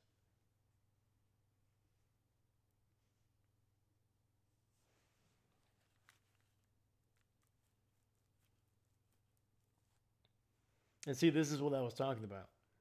Like, the Patriots are not just taking a knee and being like, oh, yeah, we're happy with a 20-point lead. No, they're trying to score a touchdown on this drive.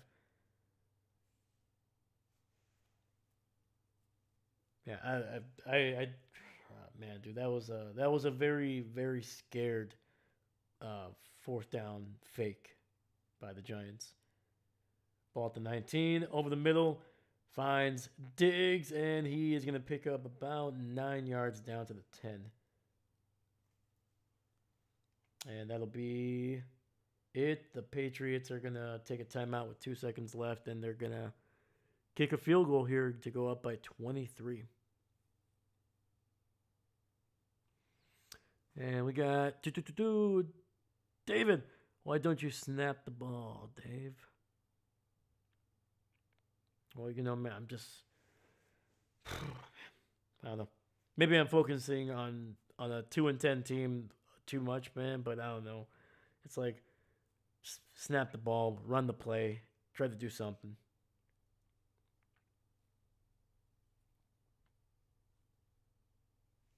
Anyway. All right, so Borregales in for his third field goal attempt tonight. This one from 28. And the kick is good. Seastrom! Good morning. Big play by the Giants. Sorry, Pats, not Giants. You're all good, man. Yeah, that was a massive, like, that was just basically a dump off to the running back there on the right side, and he basically took it like 35 plus yards. So, yeah. Let me see here. David, good morning, Seastrom. How do you feel about the Vrabel stash? Dave, what do you think? I mean, Vrabel always, ever since he's been a coach, man, he's always kind of had that stash. It's a good stash. It's strong. You know, you could grow it out a little bit more. You get some Sam Elliott vibes, maybe, but he needs to do something with that hair, man. I think the hair does not match the energy of the mustache. I think the mustache is borderline 10 out of 10 in terms of swagger, or as the young kids would say, aura. But unfortunately, Vrabel's his hair, man, it leaves a little bit to be desired, in my opinion. It's a little too safe. All right. So we're at halftime here.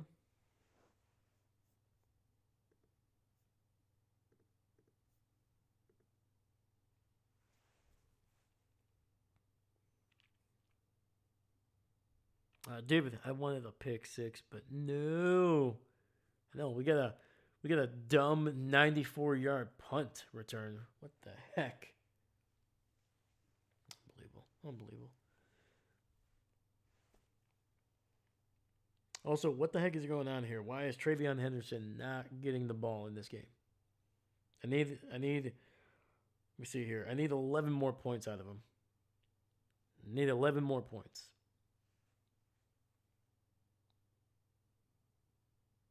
Also, the Broncos defense, a single point against the Washington Commanders. Terrible. Terrible. And then right now, the Patriots defense, 15 points in this game. Unbelievable. Unbelievable.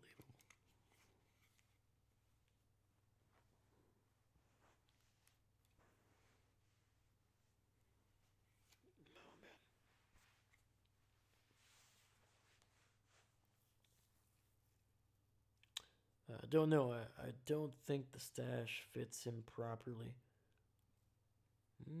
Okay. I think it should be a little bit bushier.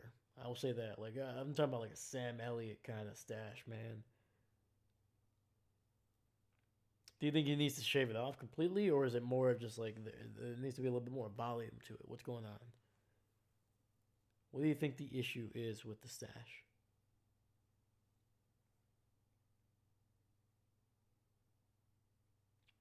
But Seastrom, man, have you been looking at this? Have you just joined in on this game, or have you been watching it throughout the night?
Let's see here.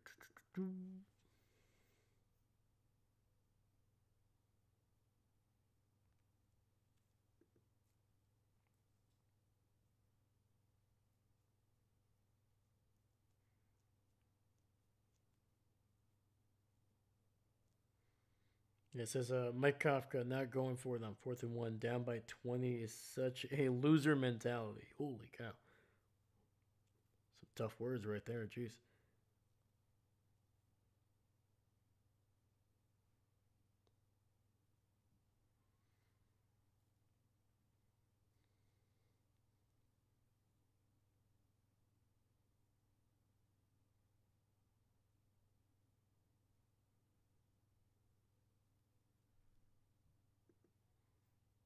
Yeah, let's look at the.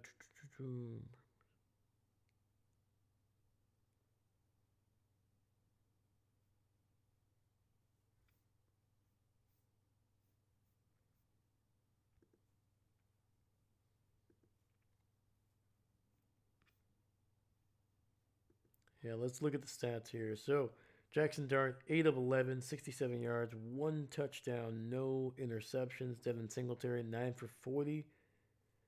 Jaxson Dart, 1 for 12. Darius Slayton, 2 for 41, and the touchdown. Wandale Robinson, 4 for 17. And then Abdul Carter does have 1 sack there of Drake May. Speaking of Drake, man, he is 16 for 20, very freaking efficient. 208 through the air, two touchdowns, no interceptions. Ramondre Stevens, 6 carries, 36 yards, averaging 6 yards per carry. Travion Henderson, 4 for 23, averaging 5.8 yards per carry. Hunter Henry, 2 for 45. Stevenson, 2 for 37, including a 36-yarder there at the end to set him up for the field goal before the half. Kyle Williams, 1 catch for 33 yards, and he got the score. And Keyshawn Bodie, 3 for 26 and a touchdown. Let me see here. David, I don't know. It doesn't look as good without the rest of the goatee or beard. Not that I have room to say anything. I don't rock a stash without a goatee or a beard to complement it. That's fair. I mean, to be fair, I can't grow a mustache, man. I can grow a decent beard. Right now, I did shave, but it's a decent beard. But yeah, no stash, man. No stash. My dad, though, man, I don't know how he did it, man, but that man can grow a stash for sure.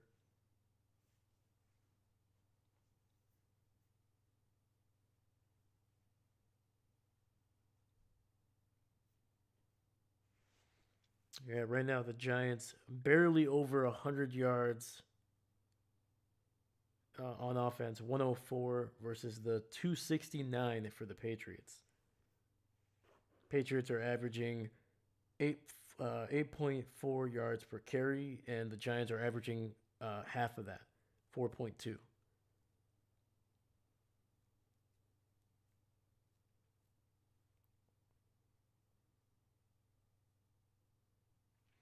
I haven't had a clean shaven face since early in college.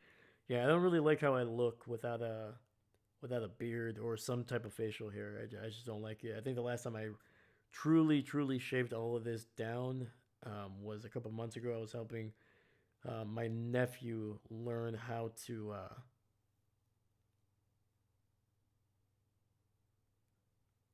uh, learn how to shave for the first time. So I kind of was like showing him how to kind of make sure he doesn't slice his face up a little bit too much. But yeah, that was the last time I've really like shaven down. Otherwise, I just kind of trim it.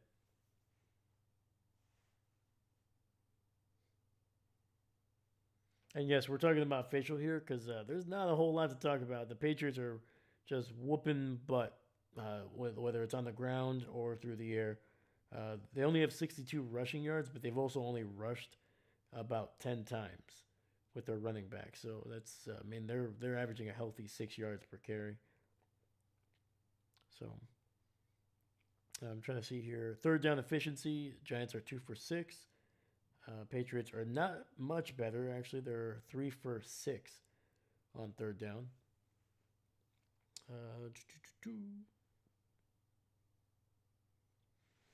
Uh, the Patriots were able to return a punt, 94 yards for a touchdown. That's one of their scores.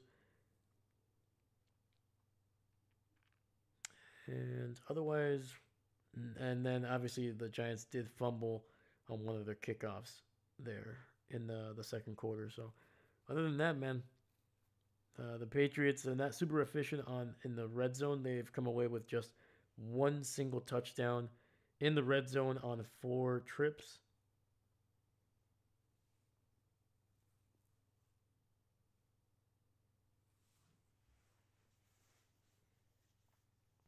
Yeah, and then David, how long is the beard, my man? Are we talking about like still kind of just on the face, or does it get you know if you're eating a soup, man, is it something you got to watch out for?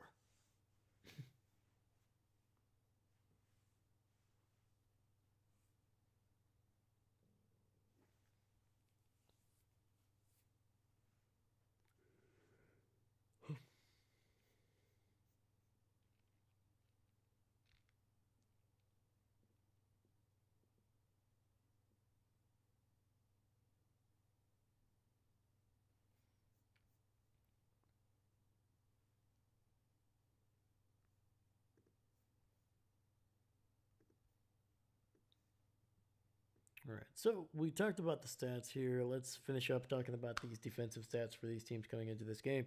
So we talked about the Giants. Not a great defense overall. They're below average against the pass, but everything else they are either dead last or basically bottom three in almost everything. Once again, putting pressure on opposing quarterbacks 20% of the time. Today, I've seen Drake May maybe have to get rid of the ball once or twice because of the pressure. But starting on this side here with the Patriots, giving up a little over 210 yards through the air. That is almost in the middle of the NFL, 17th. They are the second best run defense, holding teams to under 90 yards this season. They've caused a couple of turnovers, a few more in this game, but coming into this one, they have caused 13 turnovers, good for 12th. And they're only giving up about 24 touchdowns, 20 through the air, only 4 on the ground. They are the best run stopping scoring defense in the NFL. So overall, they are ninth. And then finally, they are actually worse than the Patriots at getting pressure on the quarterback. So I think each team has 1 sack. I don't expect to see significantly more unless we're starting to see these quarterbacks hold on to the ball a lot in the second half, which could happen with Jaxson Dart. But yeah, only putting pressure on 19% of opposing quarterbacks dropbacks this season are the New England Patriots. So they are more of a team that will stop you and put you in bad situations on early downs rather than kind of getting after the quarterback and doing it that way like the Broncos. All right, third quarter is about to get underway.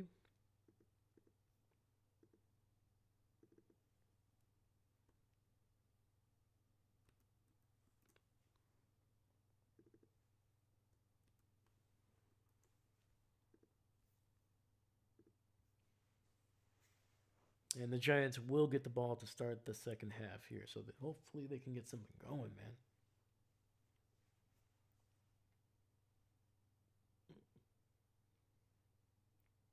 All right. Call it in the end zone, return to the 20, 25, and it'll be stopped up right around the 29.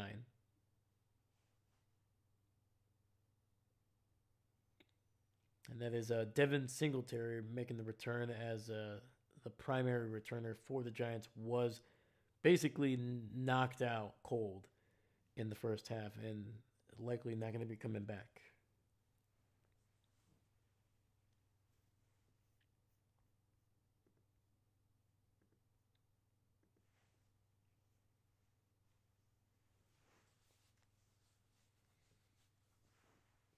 All right, Dart looking, rolling out to his left, delivers a throw, and Wandell picking up 8 yards before going out of bounds. The fourth year receiver out of, I believe, the University of Kentucky.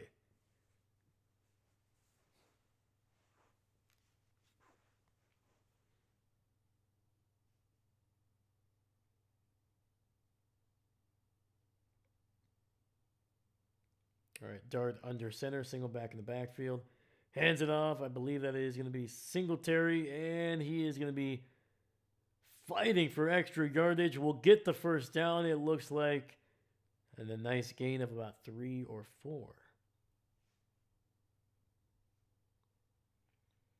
My chin hair is a little longer than the rest of the beard, maybe an inch and a half long. Not yet.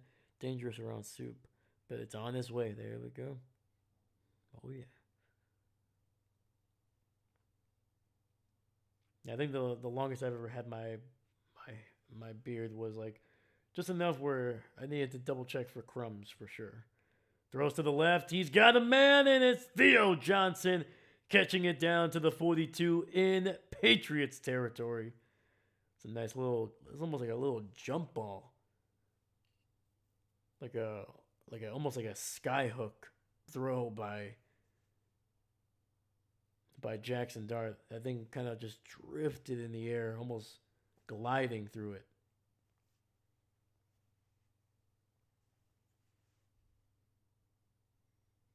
Either way, it is a first down, one of the biggest plays for the Giants offensively here. 5 receiver set, 3 to the right. Dart alone in the shotgun.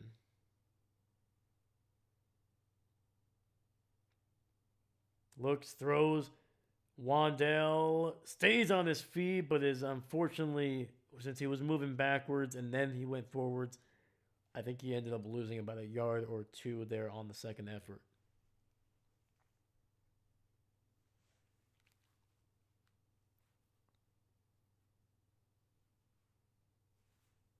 Yeah, he caught it at like the 39, but I think they're going to mark him at the 40. Yeah, so he lost a yard on that one.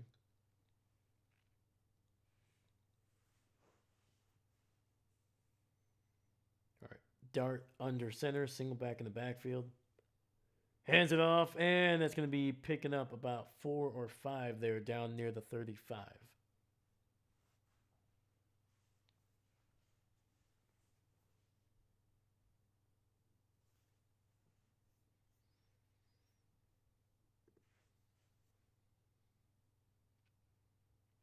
Holy cow, man. We got 7 people watching right now, man. You guys are awesome. I appreciate you guys. Thank you. Thank you. If you're just joining us, please, if you have a chance, leave a like and subscribe. It's a great free way to support the video and the channel. Thank you so much, man. Hopefully the Giants can get something going here on this opening drive, man. Cut it down to a 2-possession lead. Oh, quick throw, gets it out, and that's going to be losing about 2 yards. Looks like it's going to be 4th and 4 coming up.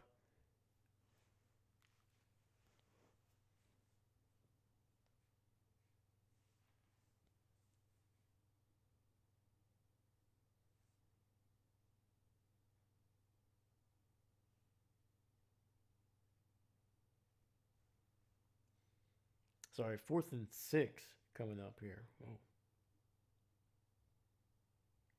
All right, ball at the 38. They need to get it just past the 33-yard line.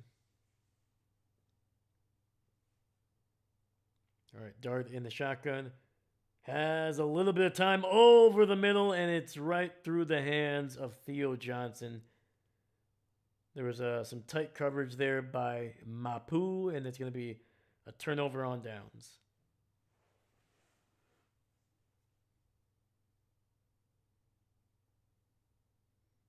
Yeah, that was a good throw by Dart.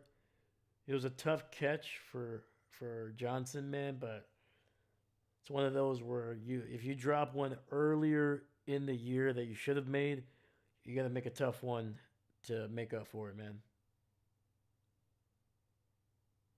Easier said than done, though.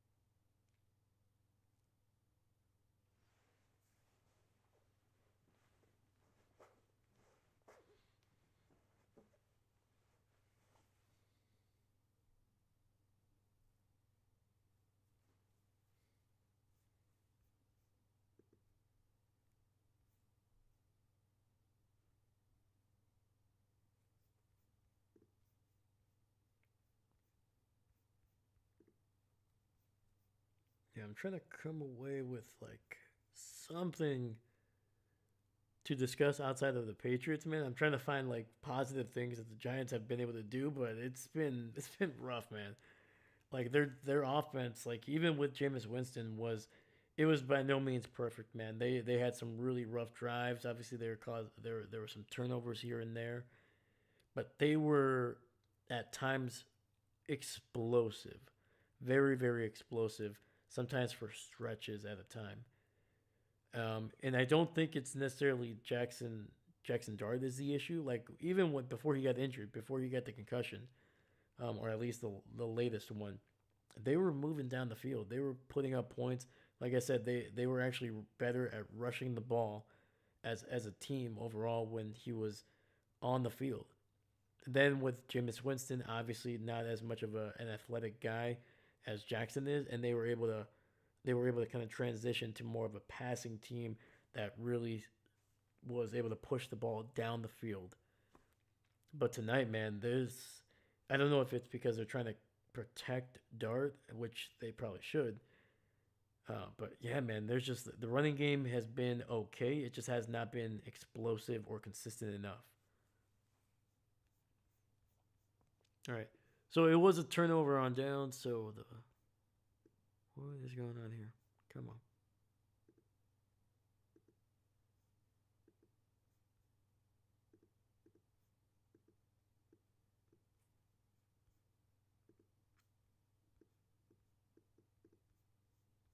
Okay.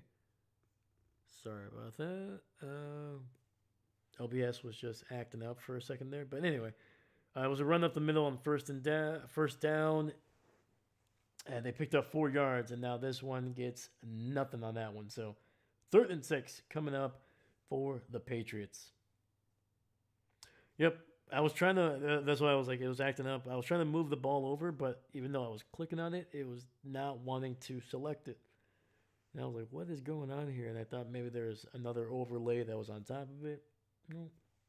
OBS just falling asleep there. Hit up the eggnog a little early this year apparently. All right, Drake in the shotgun, rolling out to his left. One of the few times they've pressured him, and he is gonna get the first down before going out of bounds. That is an absolute killer of a play there, man. I had a chance to get them out on a quick 3-and-out, get your offense back on the field. Instead, Drake May able to just roll out to his left. Nobody from the secondary able to make a play.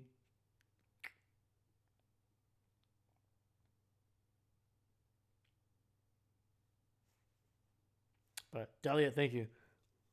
Dude, look at the New England and Giants. Captain, what's up? Dude, look at New England and Giants. Okay.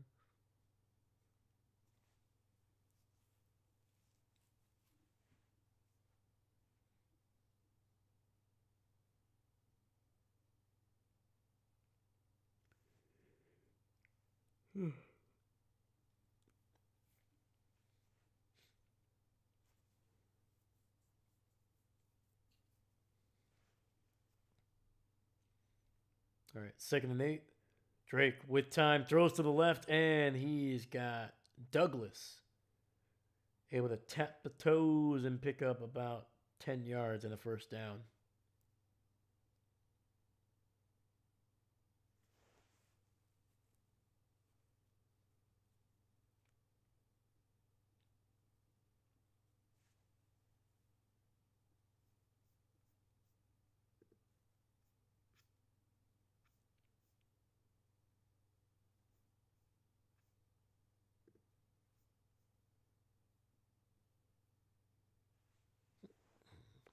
All right, 1st and 10, ball at the 39. 5 receiver set, 3 to the right side. Throws it to, I believe that is Bodie, picking up about 8 or 9 there on the left side. It's a nice little, basically like a little 7-yard in route there.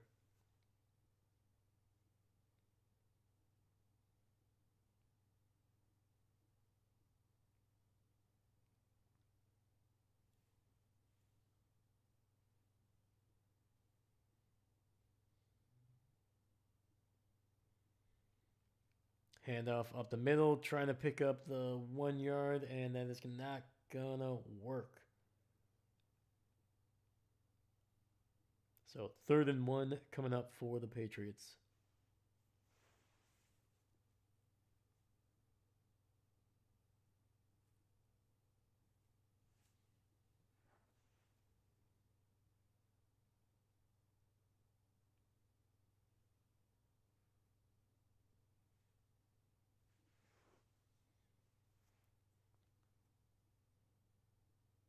All right.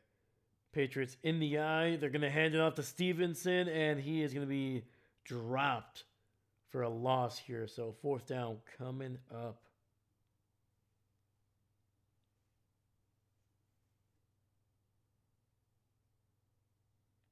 And that was actually Brian Burns able to make a heck of a play there.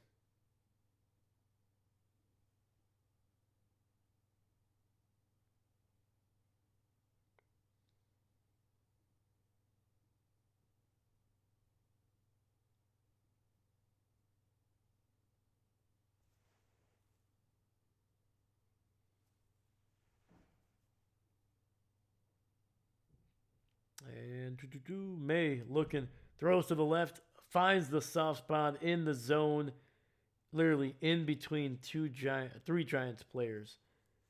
And that is Stephon Diggs, one of the best route runners in the NFL, able to get, I believe that's his second or third catch of the night. Yeah.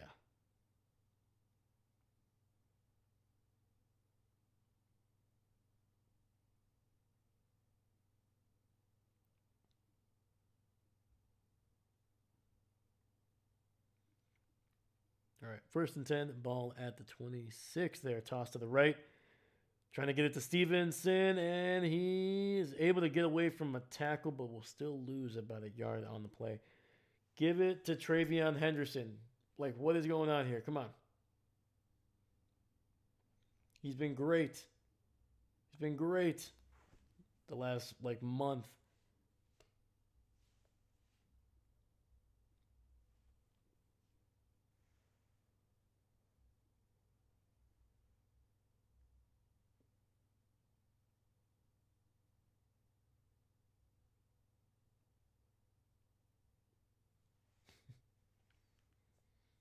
All right, May in the shotgun, running back to his left, looking, throws deep to the left, and it'll be incomplete. Trying to get it out to Bodie there.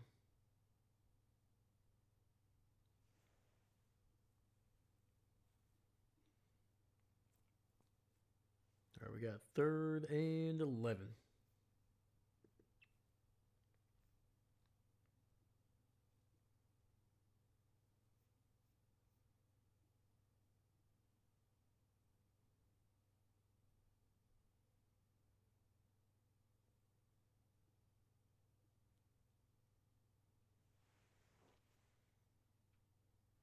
All right, May looking, throws it underneath, gets it out to the rookie who catches it, but he's going to, oh, no. And that'll be incomplete. Never mind.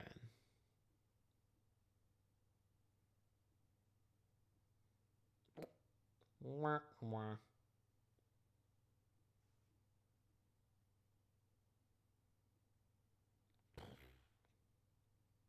That was a heck of a hit there by Phillips, man, forcing that incomplete pass.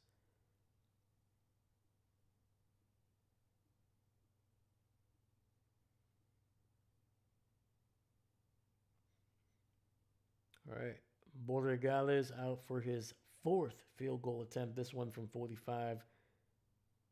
And no, sends a sidewinder.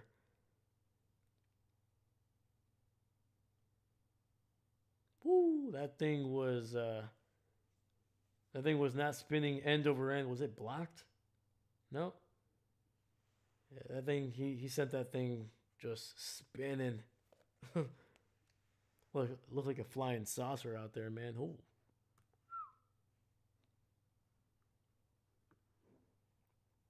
Also, speaking of flying saucers, anybody have any good stories with a flying saucer?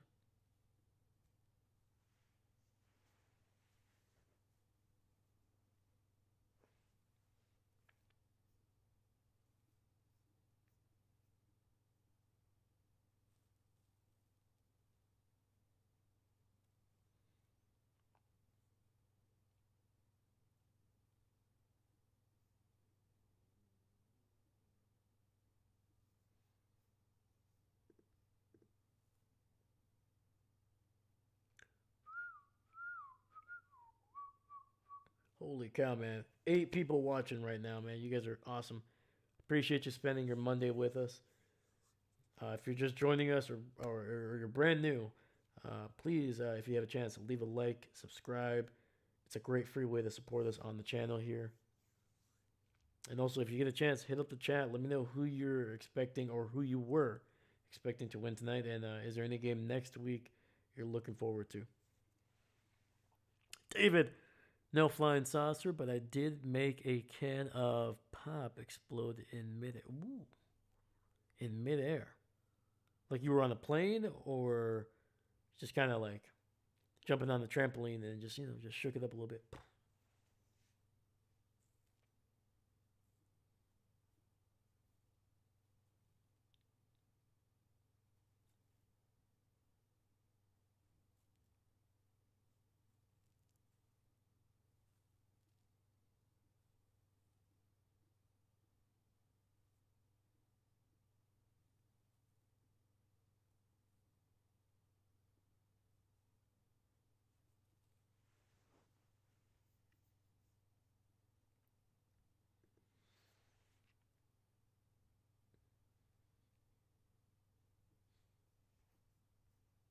So we're on a commercial break. We're not missing a thing right now. I'm just waiting for this game to come back. Fortunately, the Giants are not really giving us a whole lot to talk about. Like we could talk about the Patriots, man. Their defense has been really solid. Their offense has been very efficient. I just wish they would hand the ball off to Travion Henderson a little bit more, just to help me out in fantasy. It's not selfish at all. All right. Anyway, after the missed field goal, the Giants will get the ball to the 35, and with a nice run, picking up about 7 yards, getting it across the 40 down near the 42. We got 3:50 left in the third quarter. The clock is running, so likely, unless the Giants don't pick up a first down here, they will have the ball here heading into the fourth.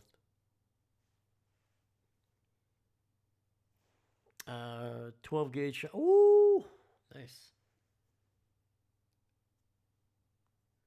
And Dart picking his spot, diving for the first down, and he will get it.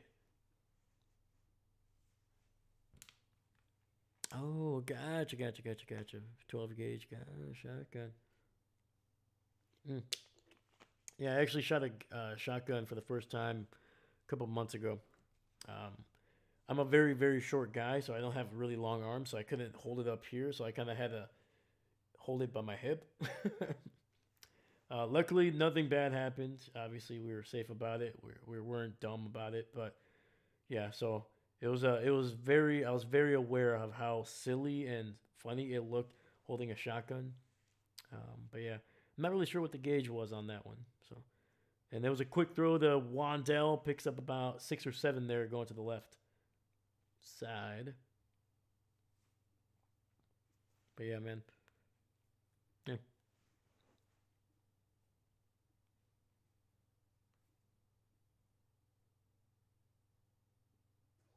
Run. It's going to be a first down across the 40 of New England and down to the 38. And the Giants able to move the ball here, man, on these last couple plays. I like it.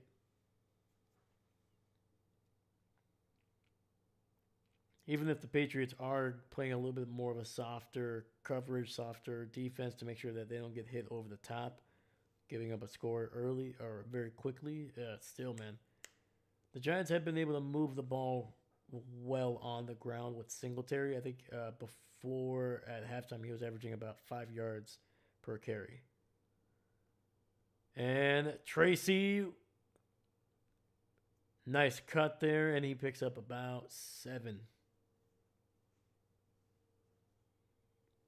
And Tracy telling the sidelines, "Hey, let's get these plays in. Come on, let's go, let's go." All right, we got 1:25 on the clock. Clock is rolling. Ball at the 30. It'll be 2nd and 2. A very they say 2nd and 2, but it looks like 2nd and 1.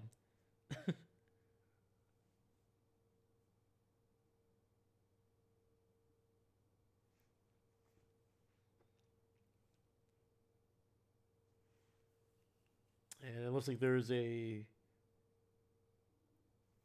to be a timeout for New England.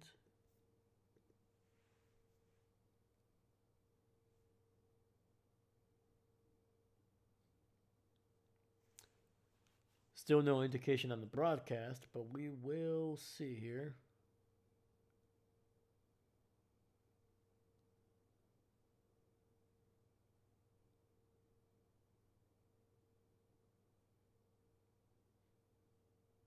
Oh, they weren't winding the clock. What the heck? Then what happened here? All right, 2nd and 2. There we go. First down run picks up 3 yards.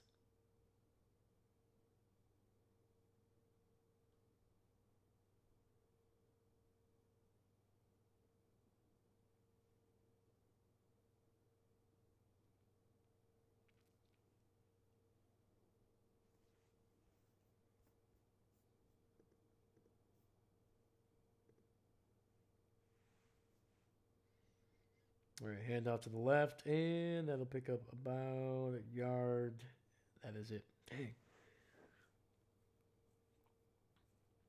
I think if they could have gotten some movement there, a little bit more shift in terms of the blocking, I think there was a chance that Tracy could have broken that one for a decent run. All right, 2nd and 9, ball just shy of the 25. Tracy up the middle, nice little spin move, and we'll get it down near the 21. Pickup of about 4.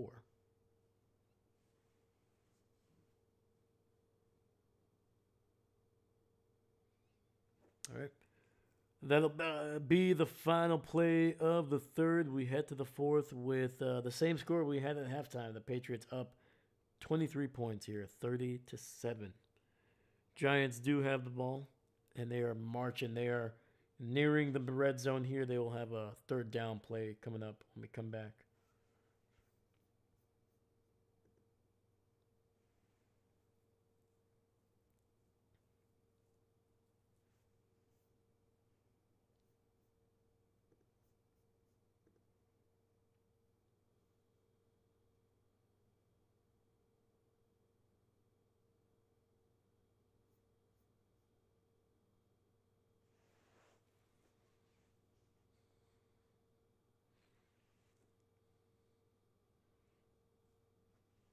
Yeah, to me, like it just doesn't seem like I get it. The running game is working for the Giants.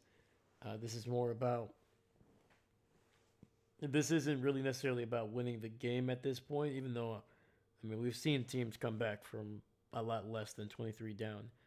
But I get it. Like it's more about like what can we get Dart in rhythm? Can we get this offense looking like it's somewhat of that can move the ball down the field more consistently instead of worrying about getting the ball, down the field in quick succession. A couple big plays here and there that haven't really been working. And then on top of that, it's more like I get it, but man, dude, it just makes for a really really freaking boring, second half, man. Like I get it, Mike Kafka, he's trying to run the game regardless of what the score is, but it's like, dude, like you got to take some chances, man. You got to push the ball down the field. Like otherwise, you're just basically telling your players, yeah, I don't really care if we win. I just want to make sure that I'm putting good film out there, either for you guys or for myself for my next job, because that's what it feels like a little bit. Like you didn't go for it on 4th down before the half when you had literally had only had to get it half a yard. You punted it away and then you still gave up a field goal because you played very soft coverage, gave up a 36-yard catch to a running back. It's just like you got to give your team, your players, something to look forward to. Like you're trusting them. You're like, hey, we're gonna go balls out. I don't care what if we lose. We're already down by 23. I don't care if we lose by 40 by the end of this. But I'm gonna give you guys opportunities to make plays down the field to get us back into this, hopefully. And then you can see the frustration on Dart, whether it's the frustration with the play calling or it's just the situation. Regardless, he's not very happy. Ooh, nice little fake. First down to the 10, to the 5. Touchdown, New York. Let's go, man. So it was a direct snap. First, Jaxson Dart was in the shotgun. He spread out to the right side there as if he was like a receiver. Direct snap to Devin Singletary. And then Dart came towards him while Singletary was running towards that right side. So easily that defense was kind of frozen. They thought Dart was going to get the ball back, maybe throw it down the field. Instead, Devin Singletary able to just maneuver down the field as some of that defense were frozen in the middle. So there's only about one tackle that he needed to break to get down into the end zone. So great freaking play. I'll give him that. Great play. Giants are going for 2. I like that. I like it. Play action. Oh, Jaxson Dart making a couple guys miss in the backfield, trying to buy some time. Over the middle, and it's caught. 2-point conversion, and oh, baby. There we go. There we go. David, so you're saying there's a chance. I'm hoping. I'm hoping. All right, man. The Giants have cut the lead down to just 15. That is a 2-possession lead. So a touchdown, and a 2-point conversion. Let's go. Come on.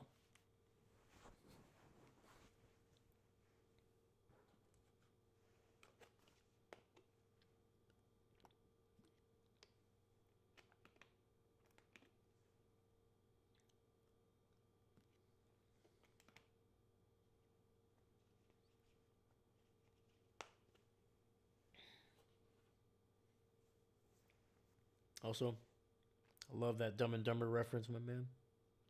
So you're telling me there's a chance. Dude, if the Giants get a turnover, it'd be awesome. So apparently when New England sent a player off the field to get his helmet fixed, they didn't charge him a timeout, which is really weird. Because, like, the Giants were ready to go. And then they basically stopped them from running a play, so I don't know. But, yeah. All right. Whatever. So, we got 14-54. The Giants just scored their second touchdown along with a 2-point conversion, and it is a 15-point game. Come on, baby. Let's go. Let's hope the Giants defense can get a stop here. Maybe a turnover. Maybe a pick 6, baby. Come on.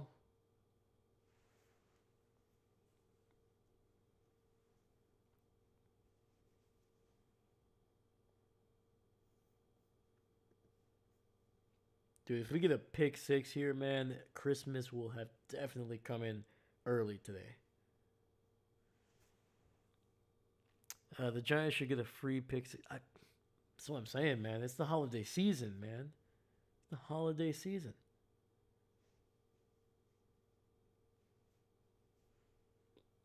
All right? It's the season of perpetual hope. Come on, man.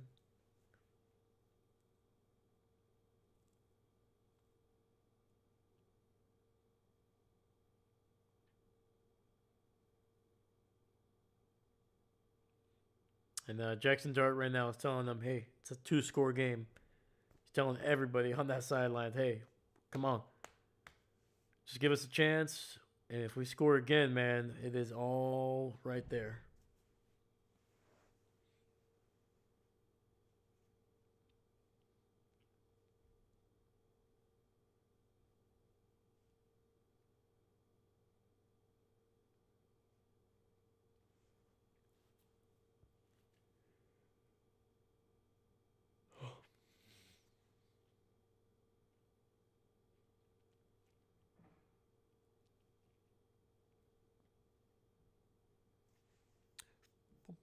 All right. Patriots with the ball. May under center. A little play action. Rolling out to his right. Gets it out to Hunter Henry. Gets a first down to the 40. And it picks up about, I would say, close to 20 yards on that one. Jeez.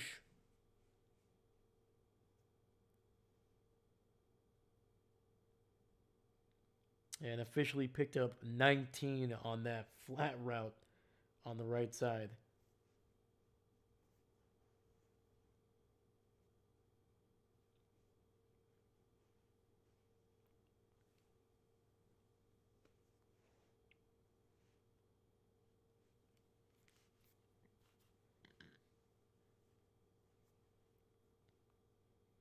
And off. And Stevens picks up about 2 yards there.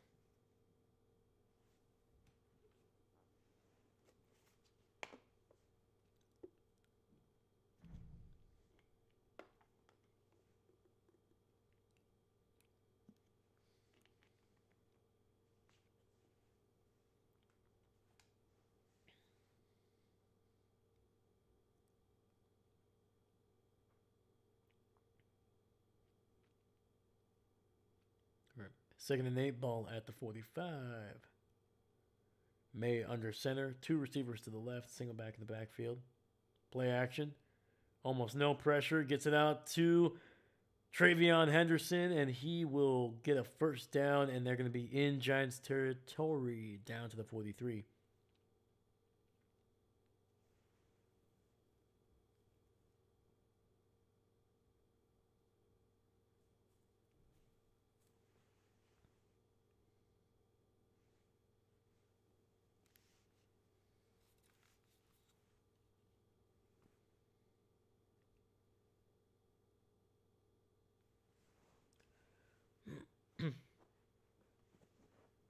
All right. May in the shotgun, running back to his right, running back to his left.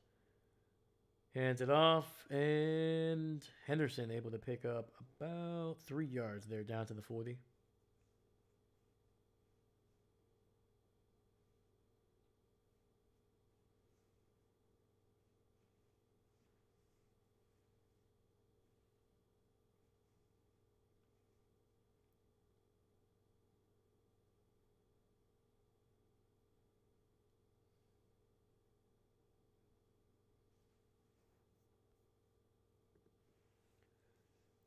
And the clock is going to be around 12 minutes left. It will be rolling here.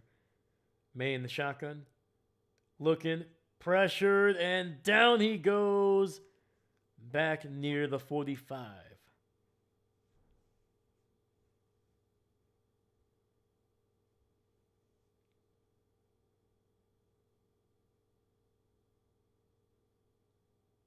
And I think that might actually be on Travion Henderson. Just got bullied on that one, dude.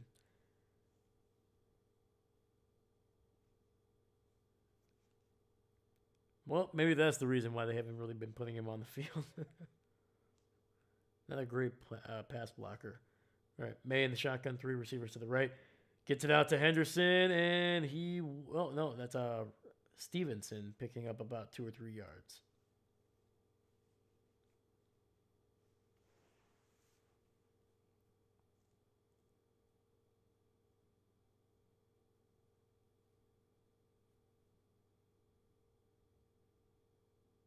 Oof.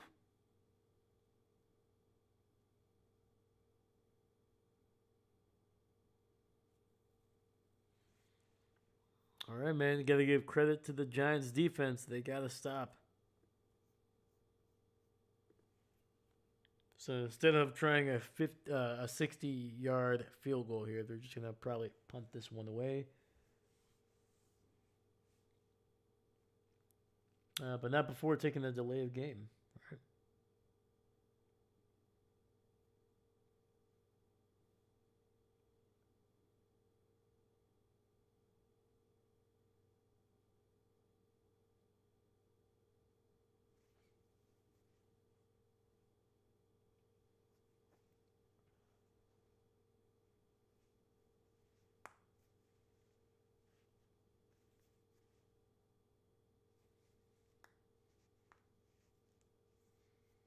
All right, Patriots about to punt this one away. Woo!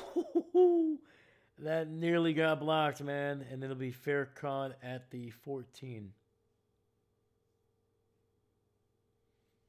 All right, man. With 10:46 left in the game, the Giants have a chance to make this a one-possession game.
Oof. First run up the middle loses about 3 yards, man. That is a rough, rough start to this drive.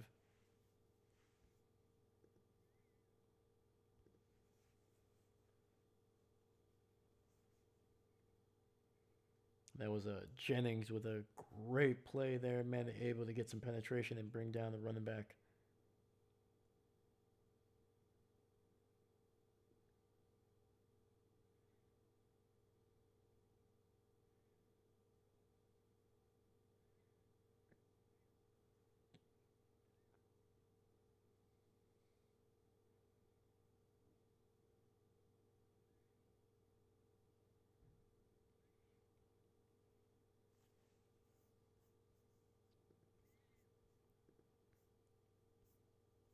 Let's see, we might have.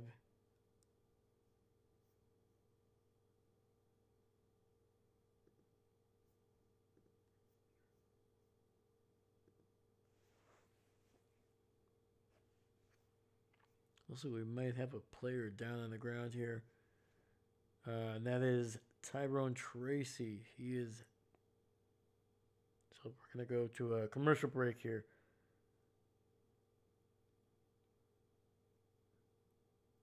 So unfortunately, Tracy has already missed some time this season. He was the number one running back coming into this season for the Giants through the first 2.5 weeks before he had I believe it was a dislocated shoulder, and that's actually what gave Cam Scatterbooth his opportunity. He played pretty well during that game. I think it was against the Chiefs, and then the next week Cam was just kind of showing more promise, more promise. Obviously, he had a big game, had a massive game actually against the Eagles. But Tracy was still on the meds even when he came back.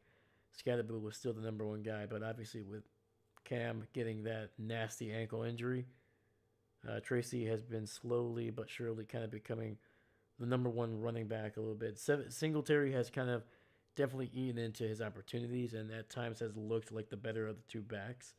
But for the most part, those two have been kind of thing one and thing two for the most part.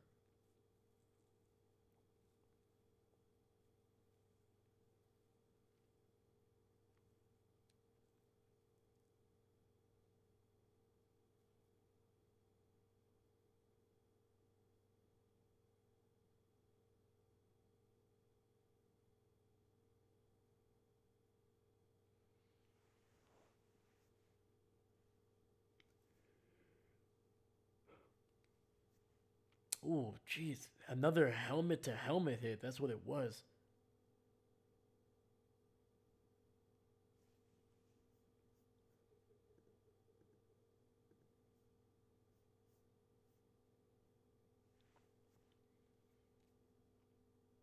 And it's going to send it out there to Singletary on the screen, and he will pick up almost a first down. It'll be third and about two, maybe third and three.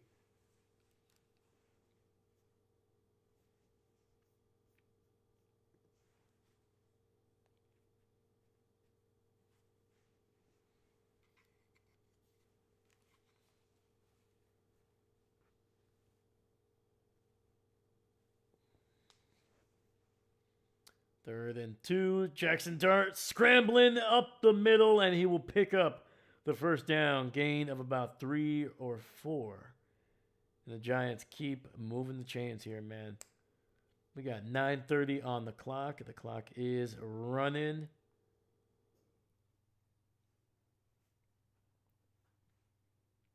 Ball at the 25. Two receivers split out to the right.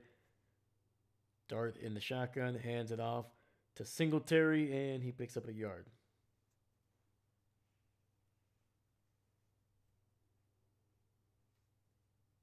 And that was Durden able to bring him down.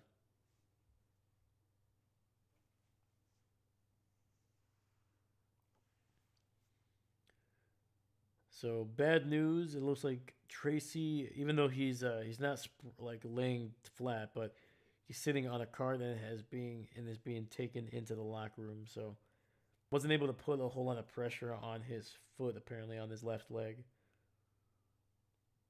Dart dodging a couple sacks here, throws it down the field, and that is going to be nearly picked off by Christian Gonzalez. Able to have Wandell Robinson perfectly covered, man.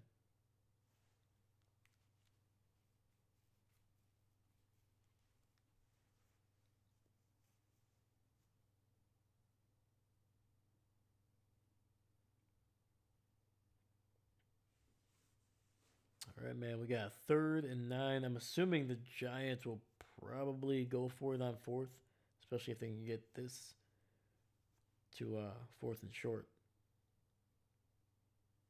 Patriots sending pressure. They send 5. Dart rolls out to his right. He's got some room. And he's going to run. And unfortunately, could not stop his momentum. Only picks up a yard on the play.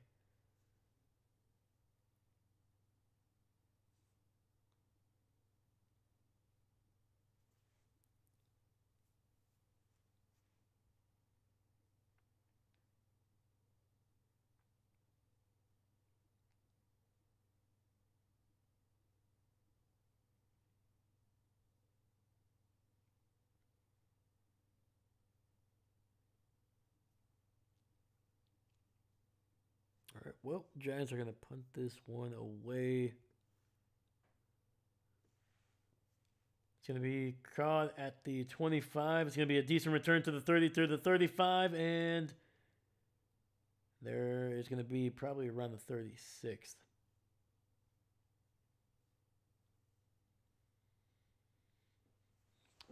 Man.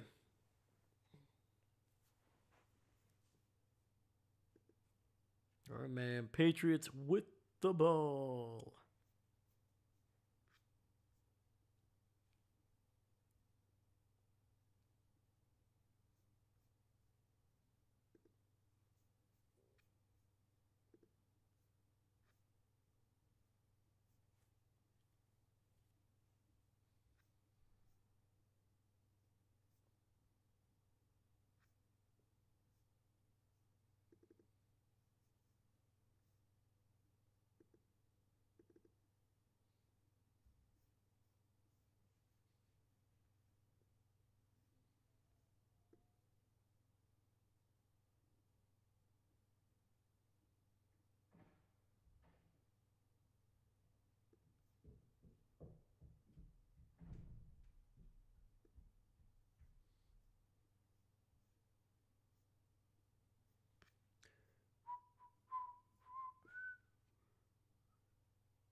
And from the looks of it, it looks like some of the fans are already heading out the door with 7:41 left.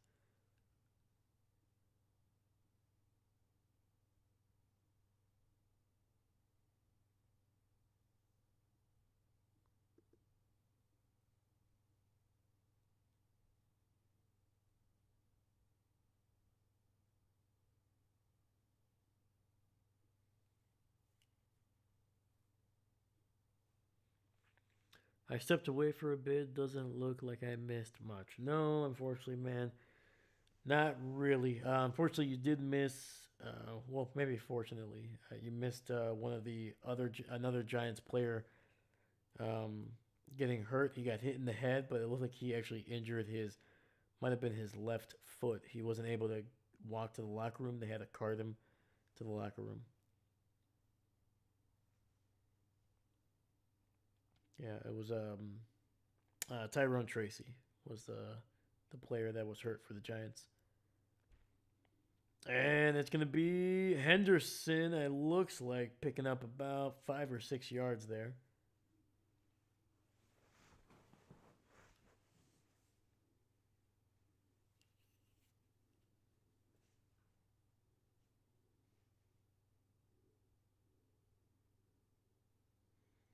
So, yeah, if Henderson can get me 8 more points before this game is over, I will win my matchup this week. Thanks to the Denver defense, who couldn't stop a nosebleed last night.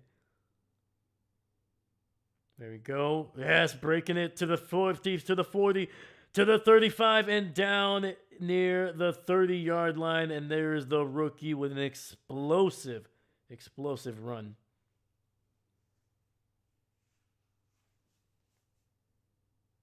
That's what you want to see right there. Whew, look at that juke move. I said it earlier. I like bruising backs, but gotta give it to the little guys, the guys that kind of zoom through like little race cars, man. It's fun.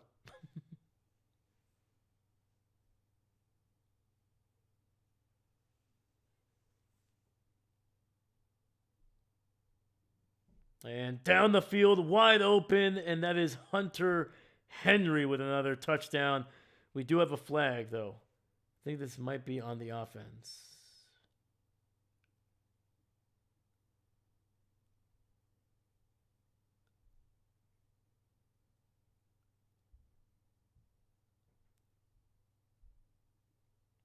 Oh, it looks like there might be 2 fouls.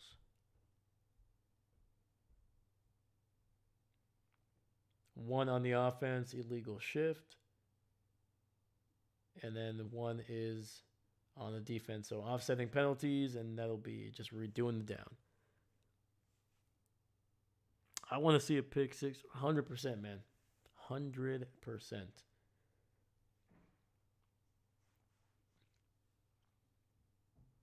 So what I hope happens here is I hope they pass it to Henderson. He gets it down to the 1. Drake May throws a pick 6, and then they're forced to run a regular offense the rest of the way. Woo! Henderson making a man miss in the backfield, and he picks up about 5 yards there. He juked him out of his shoes on that one. Jeez.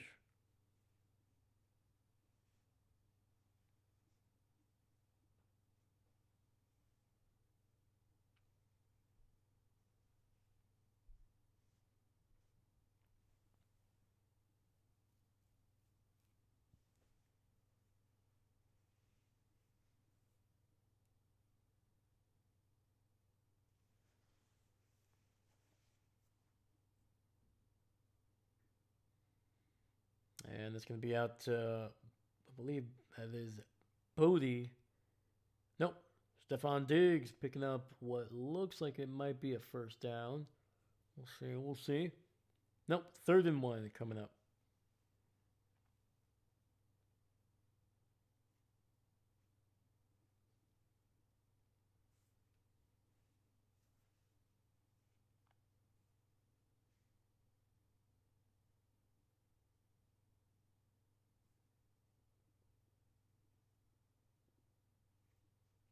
And all right. May under center, and he's going to keep it, and it'll be just inside the 20-yard line. It'll be 1st and 10.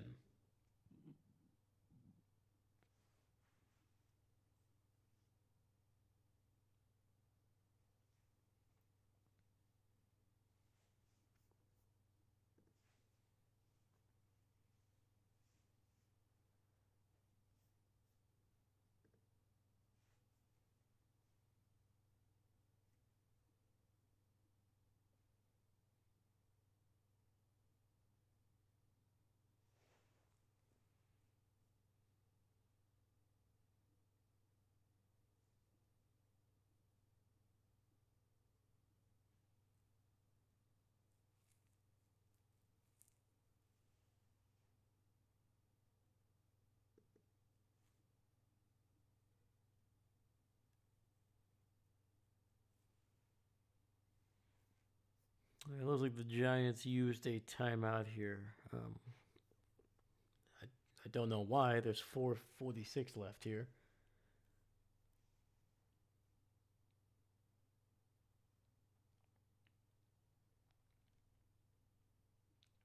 And Stevenson able to pick up about 5 or 6 yards on that one. So 2nd and about 4 coming up.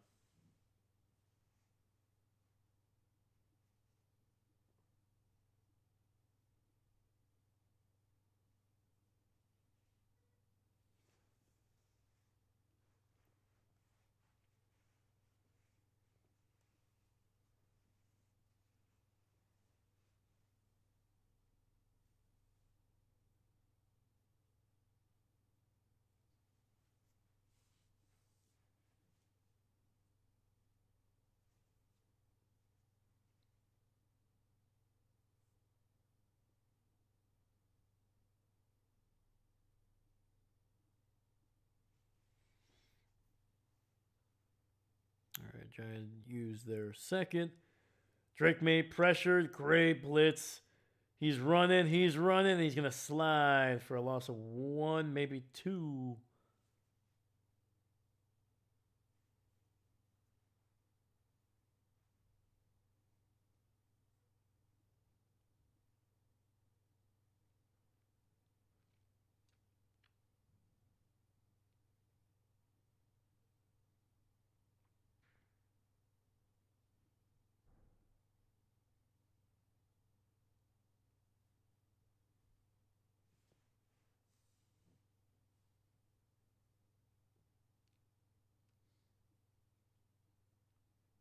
All right, so we got 4:32 left. The Giants did use their final timeout here.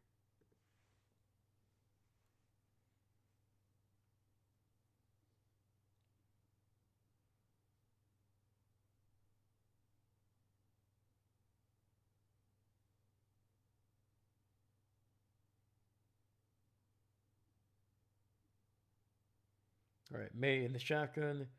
3 receivers to the right. Stevenson to his left. Ball at the 16.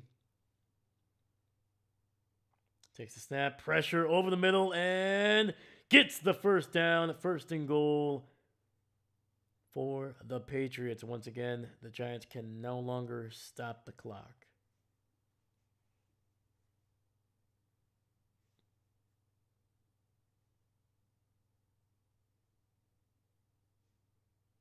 Hunter Henry, man, able to jump up, withstand the hit, and then on the second effort, able to extend for the first down. I don't know. Whoa. All right. Giving it to Travion Henderson, and he picks up about 2 on that one. Yeah, they got to give Henderson the ball in the passing game, man. He's been more effective in that. I think he's still averaging about 6 yards per carry, roughly, but I feel like with his speed, especially inside the 10, dude, able to kind of, especially if you can throw him a decent ball where you can kind of just turn and go.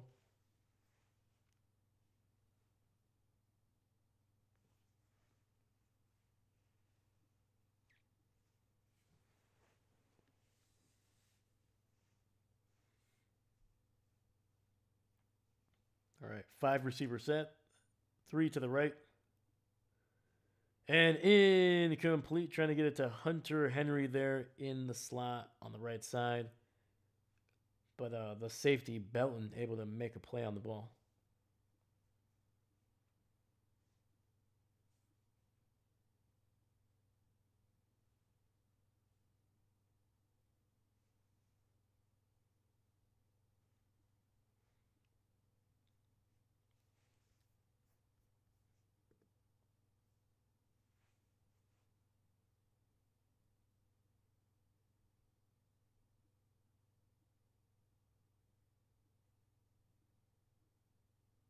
Drake May running, and he's going to take a hit at the 5, and it'll be 4th and goal coming up.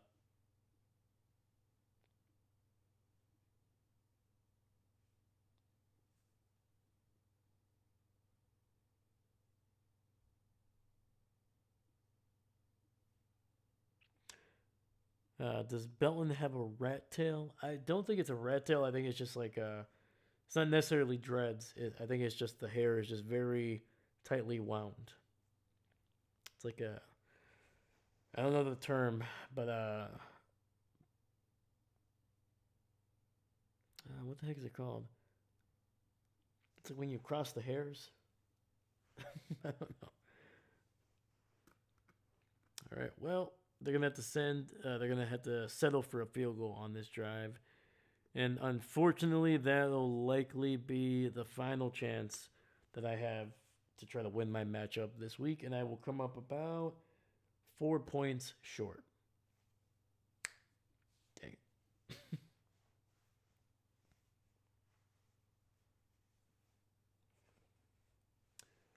To be honest with you, not too bad when one of your receivers didn't catch a single pass today or this past week.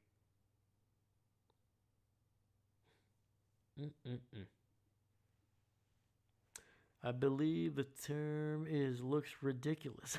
I mean, hey man, if it works, it works.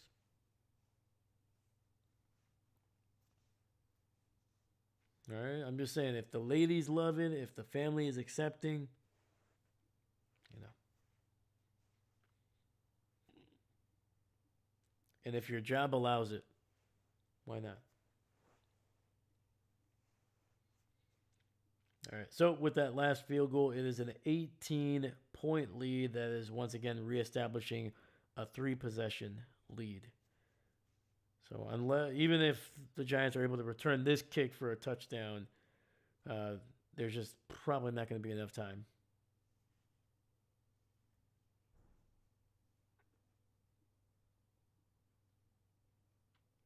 I should say not enough time to even make this interesting at this point. Yeah, so after this week, the Patriots will be on a bye. After that, they have Buffalo, Baltimore, New York, the Jets, and Miami to finish out the year. So, I mean, those are outside of the Jets, all of those teams are fighting for a potential playoff spot. The Jets have been actually winning more over the last month than they have over the last previous 2.5 or 2 months. So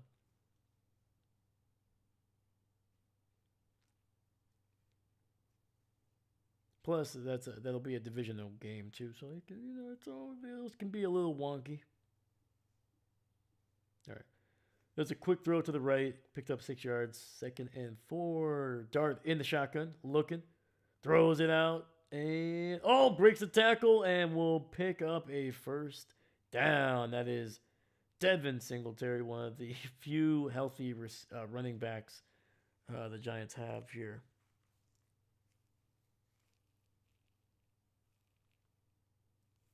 Holy cow, man. That stadium is borderline empty. Like, I think you could pack almost the rest of the people that are there into like one or two sections. Dart gets it underneath. Singletary fighting for yardage and will pick up about 8 on that one. Captain. Oh, yeah. Giants ball. My bad. All right. We've reached the 2-minute warning here in New England. Patriots up big. Wow. Can you tell I've been off for a couple days here? My goodness. Jeez. Don't worry. Luckily, next week we will be back to our regular schedule. So we got the one game on Thursday. That should be a really good one, hopefully. Then we got 3 on Sunday, 1 on Monday night. So heck yeah, man.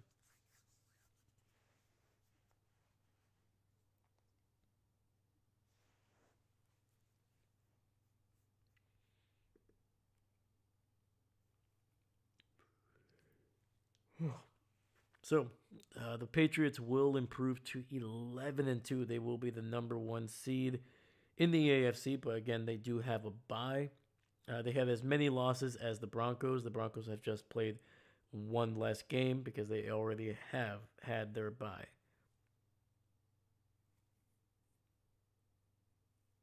Not New England, Foxborough, Massachusetts. That is correct.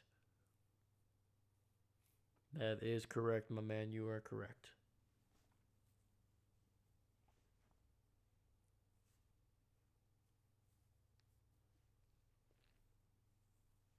New England encompasses multiple towns, just saying. True. True, true, true, true.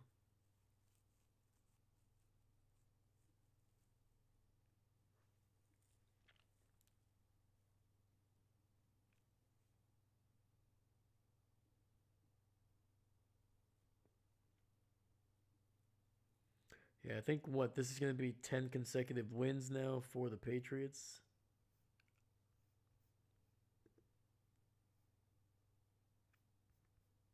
See here.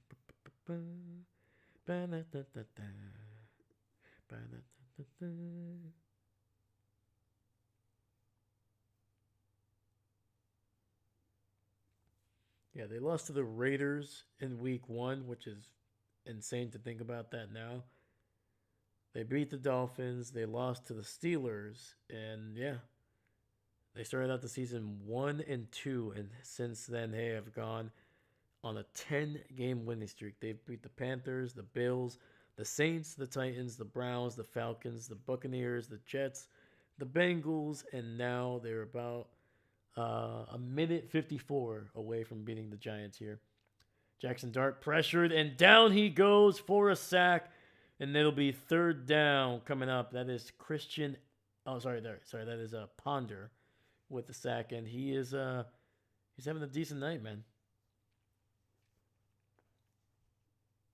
So will you let us know Wednesday if the Bills streaming in your area? I should be able to know by Wednesday. So yeah, I will let you. I'll definitely let you guys know by Wednesday, if not by Thursday for sure. For sure.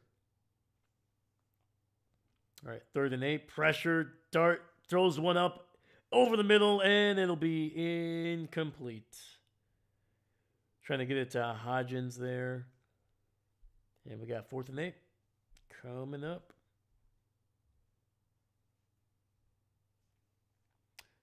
Here's hoping the Broncos win 0 more games.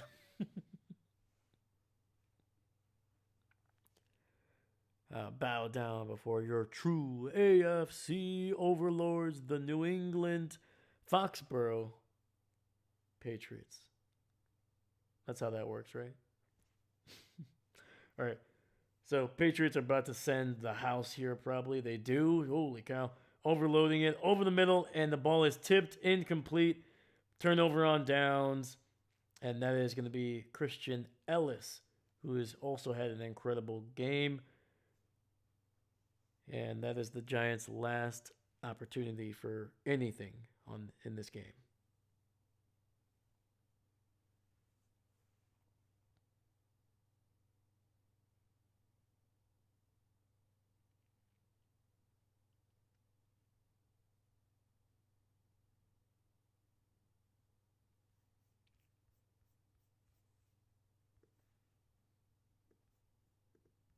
All right, so we're going to just update the records here. Unfortunately for the Giants, they will lose their 11th game this season. It has been a rough freaking season for them, man. I think their last win was against the Eagles when Cam and Jaxson Dart just absolutely took them to task during that game. I'm pretty sure we streamed that game. I'm pretty sure. All right, let's see here. And New England with the best record in the NFL, the first team to hit 11 wins this season.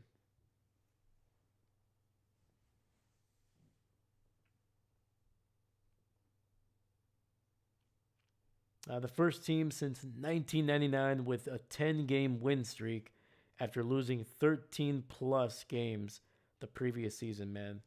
The last team to do that was the 1999 Indianapolis Colts, and Peyton Manning quarterback there. So,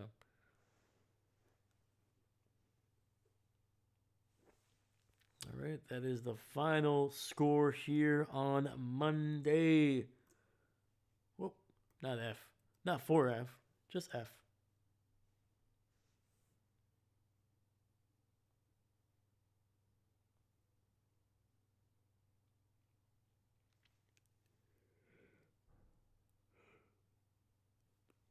Holy cow, man! Wow. David, that's now how this works. That's not how any of this works. You're out of order. You're out of order. Captain, weren't you surprised, Dave, the Chiefs lost to the Cowboys on Thanksgiving? I was a little bit surprised. Like, I knew the Cowboys were going to be able to put up points. That's just, they've been able to do that with even some of the best defenses in the NFL. Um, but I truly did believe that the Chiefs would come away with the win. I just thought they were more of a balanced team, but got to give it credit to the Cowboys, man. Over the last couple of weeks, their defense has been significantly better, man. Um, I don't know if it's the combination of having, um, I think it's his name is Omarion Overshone. He's been healthy. He's coming obviously came back from that nasty knee injury from last year.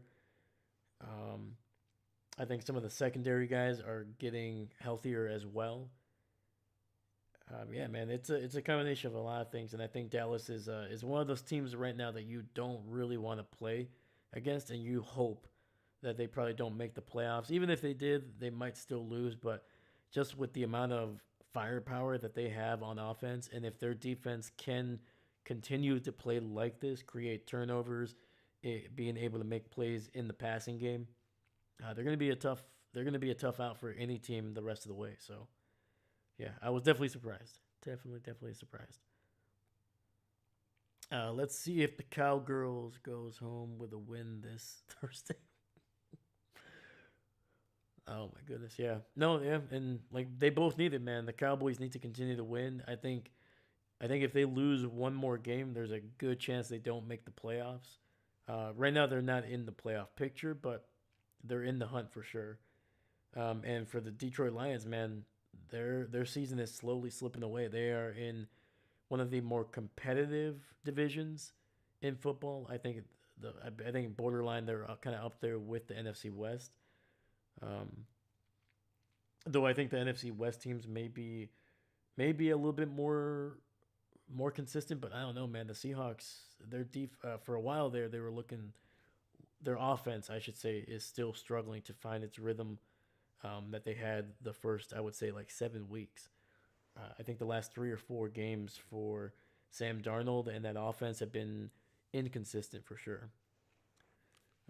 But going back to the Cowboys here, yeah, man, Detroit is gonna need a win. Otherwise, I think if they lose one more time, man, their season is probably gonna be very much in jeopardy. I don't know if they'll be able to get into the playoffs with a are they 6-5 right now? I don't think 6 losses is gonna get you into the playoffs in the NFC. So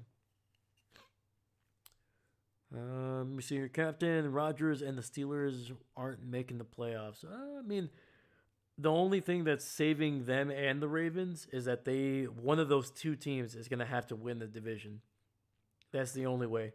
There's no whoever wins the AFC South is obviously sorry the AFC North. They're obviously going to make the playoffs because division winners automatically get a playoff spot.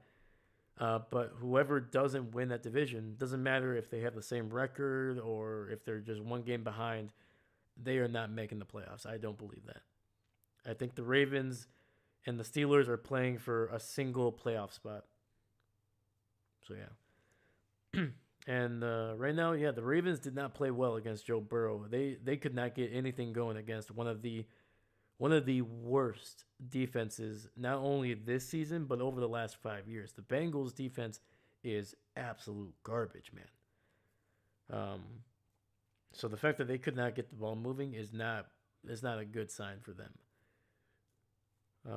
But yeah, the Steelers did not play well against the Bills either, man. They after they scored that touchdown, it was close in the first quarter. After that, man, they just got bullied the rest of the way. So I'm saying Jackson is going to win that game. Okay, that's fair. Yeah, the Ravens defense is playing a little bit better. That's a good sign. But yeah, that offense for the Ravens, they need to get it together. To be honest with you, I think they need to really invest in receivers, man. They need to find somebody that can be a true number one for Lamar Jackson. It's one thing to have DeAndre Hopkins, but Hopkins is not what he was with Houston. He's not what he was in his early parts of his career with Arizona. He's a good possession receiver, but he's not going to be able to dominate. He might have one or two great games in a year, but he's not going to be consistently getting 8 catches for a buck 25, multiple touchdowns. It's just not what he can do now. And the Ravens don't have a true receiver that can be consistently great. Trey Flowers is great, but he's to me he's a complimentary guy. So See if Josh Allen can knock out the Bengals on Sunday. Mm-hmm. Yeah, man. I don't know. It's Joe Burrow, man. He's changing that offense, man. When he's healthy, dude, he is. You remember how great Joe Burrow is when he's truly healthy. Like the Bengals are undefeated when he starts the game. They are 3-0 with Joe Burrow this year. Started the first two games. He didn't finish the second game, but he played a good chunk of it.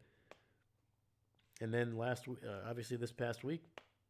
So yeah, man. I don't think the Bengals will make the playoffs this year, but I think they're going to be a tough team to beat, especially if that defense can recapture some of the magic that they had this week.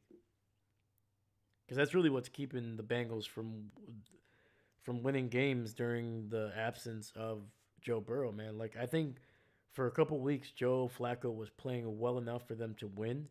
The defense just did not, like that Chicago game. Terrible. Terrible.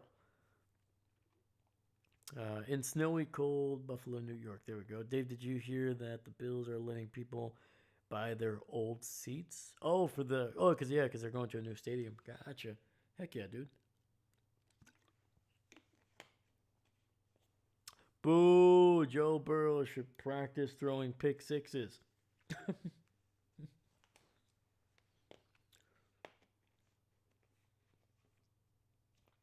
Bills defense was on fire at Pittsburgh. Yeah, man. I don't know, David. I don't think Joe. I don't think he likes to throw pick sixes, man. I don't think he likes to throw them. It's kind of rude, you know. It's for the kids. But Joe was like, nah. He's cold. He's cold blooded, man. That's why they call him Joe Burr, because he does not care about the kids. He's very much like Michael Jordan. You know, it's man, f them kids. Yeah, man. Captain Mickey Mouse. Yeah, that defense for the Bills, man. They had a night against Aaron Rodgers and Mason Rudolph too.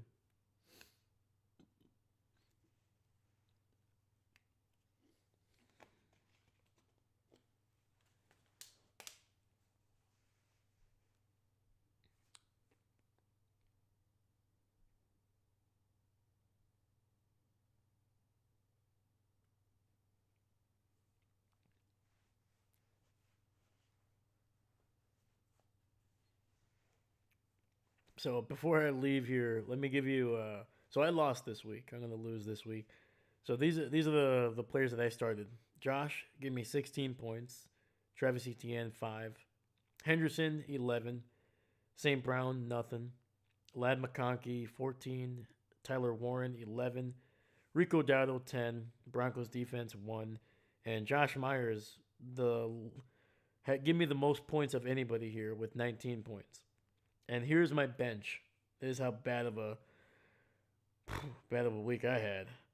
CeeDee Lamb 24, DeAndre Swift 20, Kyle Menengi 19, and RJ Harvey 21. All those guys I just listed would have been the top scorer if I would have started any one of those guys. And if I would have started all four of them, I would have won this week by probably 40 points. Unbelievable. Unbelievable. No, I'm kidding. All right. David, he doesn't have to he just has to do it. Dang right. All right. It's like medicine, all right? You don't need to like the medicine, but you're going to take it, man. All right? Captain, you better not have any of the Kinnick on the bench, Dave. Any of the what?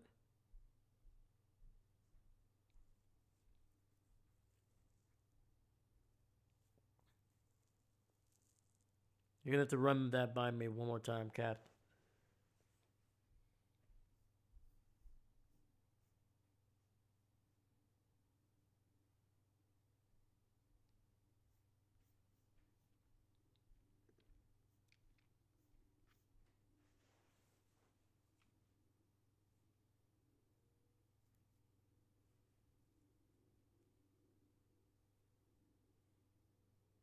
Bengals on your bench. Oh, yeah. I don't think I have a single Bengal on my team. Yeah. I could probably pick up Joe Burrow, but I don't know.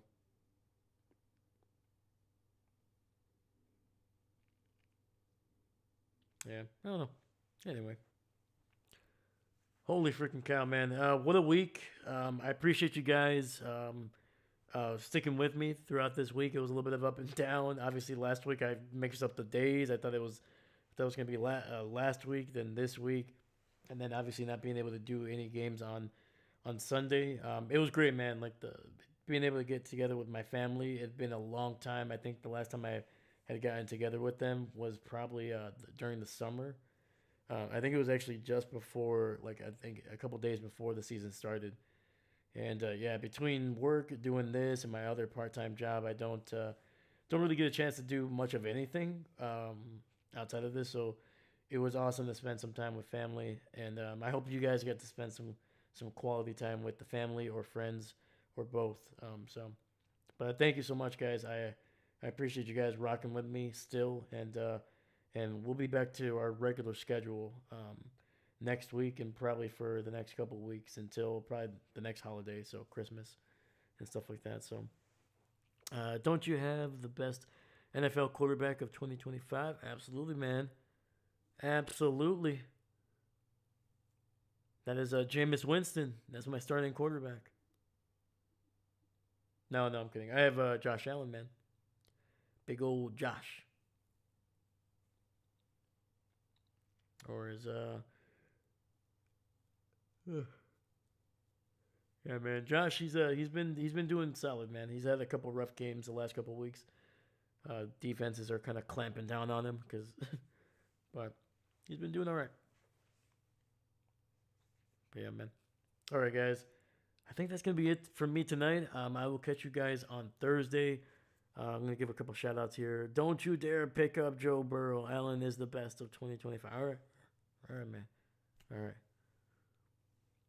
But if that's true, man, he better give me. Is he gonna give me 25 points next week, Captain? Is he gonna give me 25 points? Otherwise, I'm gonna have to start looking somewhere else, man. If you can guarantee me he gets 25 points next week, I will stay with Josh Allen the rest of the season. All right. So shout out to David, man. Thank you for being here, brother. I hope you and the family are doing well, and I will catch you hopefully on Thursday. Captain Mickey Mouse, of course. Shout out to you, Dahlia. Shout out to you, Owen. Shout out to you, buddy. Seastrom popped in here for a little bit. Right. Shout out to you, Seastrom. Hopefully you're doing well. Sorry for the Aggies, my man. I know they lost against Texas. I saw that game. It was tough, man. It was tough. But the good news is the Aggies should still be in the playoff picture. So, hey, get it done, man. It doesn't matter if you're a one-loss team. As long as you can win the natty, man, that's all that matters. So, and I think that is all, man. Thank you so much, guys. Let me see here. He's going to win. All right. Oh, okay. All right, man. All right. Is he going to win for me or for somebody else? All right, guys. Thank you so much, man. Have a great night. I will catch you guys next week on Thursday for the start of Week 14. Should be a great matchup. So, shout out to you guys. Thank you. Happy Thanksgiving. Happy holidays. And once again, my name is Dave, and I'm not a